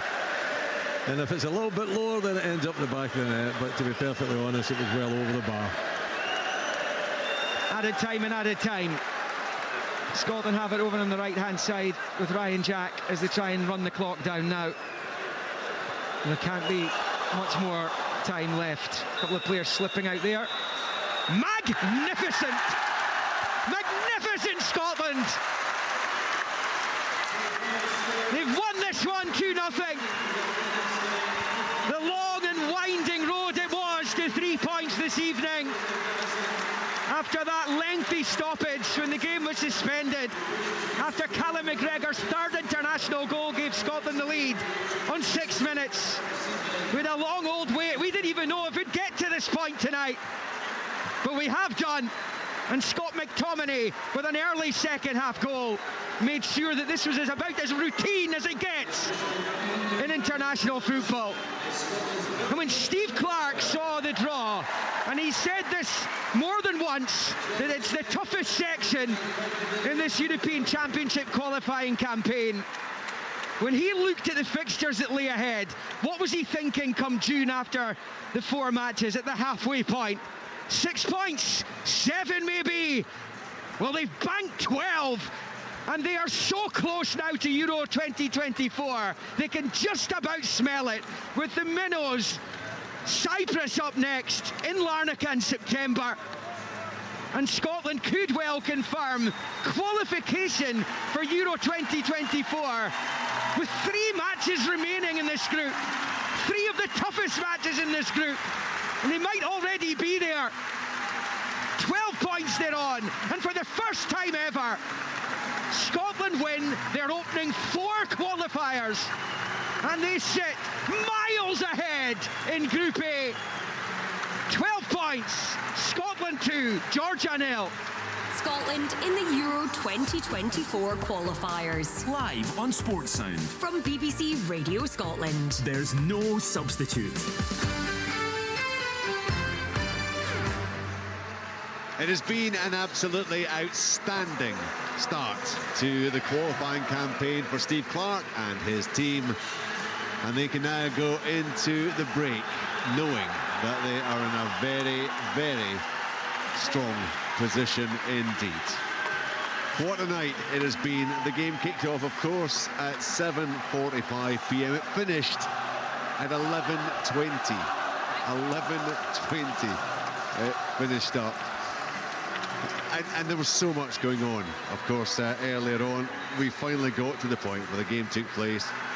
And finally, the last competitive kick of the ball of season 22-23 has indeed taken place, and the Scotland players just slowly making their way around. I think a lot of fans, you know, in the final whistle, those who did remain, and quite a few did, quickly out. Look, let's try and get away, let's try and get home, because it has been a long old night for the fans. But the bottom line is Scotland have done it, and it's slightly skewed the group, I suppose, by the fact, and it's a somewhat bizarre fact, that Spain have only played 2 games. Scotland have played 4, and Georgia have played 3, Cyprus 3, and Norway have played 4. Scotland are 8 points clear at the top of the group. 12 points for Scotland, 4 for Georgia and Norway, just the 3 for Spain, none for Cyprus. It is a very strong position indeed. The highlights tonight on BBC One Scotland at 11:40. So it will be a much delayed highlights programme, which is just as well, because the game was still well underway when it should initially have taken to the airwaves. What a night it has been. Celebrations ahead. We'll get some reaction from you before we do finally get off air tonight. But as those Scotland players make their way round the pitch and head back up the tunnel, every reason for them to be absolutely delighted with everything that they have done during the opening to this qualifying campaign. Goals this evening from Callum McGregor, his 3rd for his country, and Scott McTominay, his 6th for his country, and his 5th in 3 home matches in the qualifying, mean that Scotland are in the strongest position imaginable. Leanne Crichton, it has been, well, it's been a wonderful start, but actually they dealt very well. Leanne, hello. Sorry, Richard. If Al Lamont would just go and mind his own business. He's trying to rub it in here, Richard, asking if we've got our sleeping bags with us, if we'll be spending the night, but I've assured them that we'll hopefully get home at some point this evening. What was your question, Richard? Apologies. Quite apart from the start of the campaign, that was actually a very, very strong performance tonight, given all the distractions the players had to deal with. Excellent. It'll be one of the best performances, I think, when the squad look back, depending on the importance of it and the significance as the group progresses, because it's another huge step towards the tournament in Germany next summer. And when you look back at the adversity, and we've spoken about it, the different types of games, the different types of challenges and performances that the players have had to show, the levels of resilience. Every single player stood up tonight and they took it in the chin. You could see that there was moments as we watched it unravel, moments of frustration in the body language, but they continued to just regroup and go again. And when the kick-off was delayed and delayed again and delayed once more, they got together and they really did produce a controlled performance, in my opinion. A top performance, because they would have been tired. Tomo spoke about the nutrition earlier on, and as the night goes on and you're asking players to dip into those types of reserves, and I know people maybe listening are going, it's 90 minutes of football regardless, but the preparation that these players put in is meticulous in terms of how they prepare for these types of games. So no, they stood up to the challenge, and on the pitch I thought they handled it. Their shape defensively was outstanding. I thought the midfield were excellent. Billy Gilmour for me was an absolute standout, and we mentioned him at half-time, and his second half performance was actually much better than even his first half performance. I thought he just gave an extra added energy in there that allowed the players around him to play and be really, really effective. So all round an outstanding performance. It was Billy who got the man of the match, but there were some very, very strong performances throughout. There can be no question, Craig Levine, that they thoroughly deserved the victory. It was kind of nice, actually, that they missed the penalty late on, Georgia, to mean that there was no gloss taken off the victory. No, and that's another thing that's quite positive for the team as well. I mean, they've got a clean sheet again. Now, I mean, I'm sure they would have celebrated just as hard if it was 2-1. But, you know, as a defender and as a goalkeeper, you want to keep clean sheets. What I think was quite remarkable tonight was that was a group of players that had played on the weekend in sweltering conditions, and they had an hour and a half. Is it an hour and a half roughly of an hour and 35? Yeah. Now you can't switch off. See, once the game started, you know what it's like, Tomo, when you play a game midweek and you go home to your house and you go to your bed, you can't sleep. You're not sleeping. So you start the match here, we play 8 or 9 minutes or whatever it was, then you're on tenterhooks all the time until that kickoff starts, and you're using up energy all the time, all the way through to that moment where the game kicks off. And the amount of running the players did in this match, you'd have thought they hadn't played a game at the weekend. I mean, it's been remarkable. I thought the right hand side of the pitch was we spoke about it. Wally mentioned it as well. It wasn't quite as good as in fact, it was quite far below the left hand side in the first half. But I thought in the second half it did improve, and I thought that Hickey himself made that better by just taking higher positions quite often. So we're getting an attacking threat from both sides. McTominay, I loved when that midfield was excellent. Sometimes it was a box, sometimes it was a diamond, other times it was like a flat three. Then there's sometimes a flat three with John McGinn up top. You know, and everybody seemed to know where to slot into the positions in the recovery runs. And that made us really difficult to play through, because I think they had some very, very good players, but they didn't really manage to cause us an awful lot of problems. And that, for me, was one of the really encouraging things. To go through this whole drama of this evening and come out on top 2-0 against what I consider to be a good team is a very, very good night's work. And the finish by Scott McTominay was outstanding, wasn't it? Amazing, really is. Amazing to see when players get in to start scoring goals and believing. Yeah. I mean, with his athleticism, I mean, you know, if he broke forward or had the licence to break forward continually, he'd score. You could see him getting into double-figure goals, you know, in a normal league season anyway. So I think he's really finding his place in the dressing room here. He's finding that he's an important player, and he got his chest puffed out, and I actually feel like he's taking on some responsibility. And so are some of the other younger players as well. But I mean, we're waxing lyrical about this team for over a year now, year and a half maybe. Before that, we did it sporadically, but it's been continual, and you can't get away from it. This team is definitely getting better.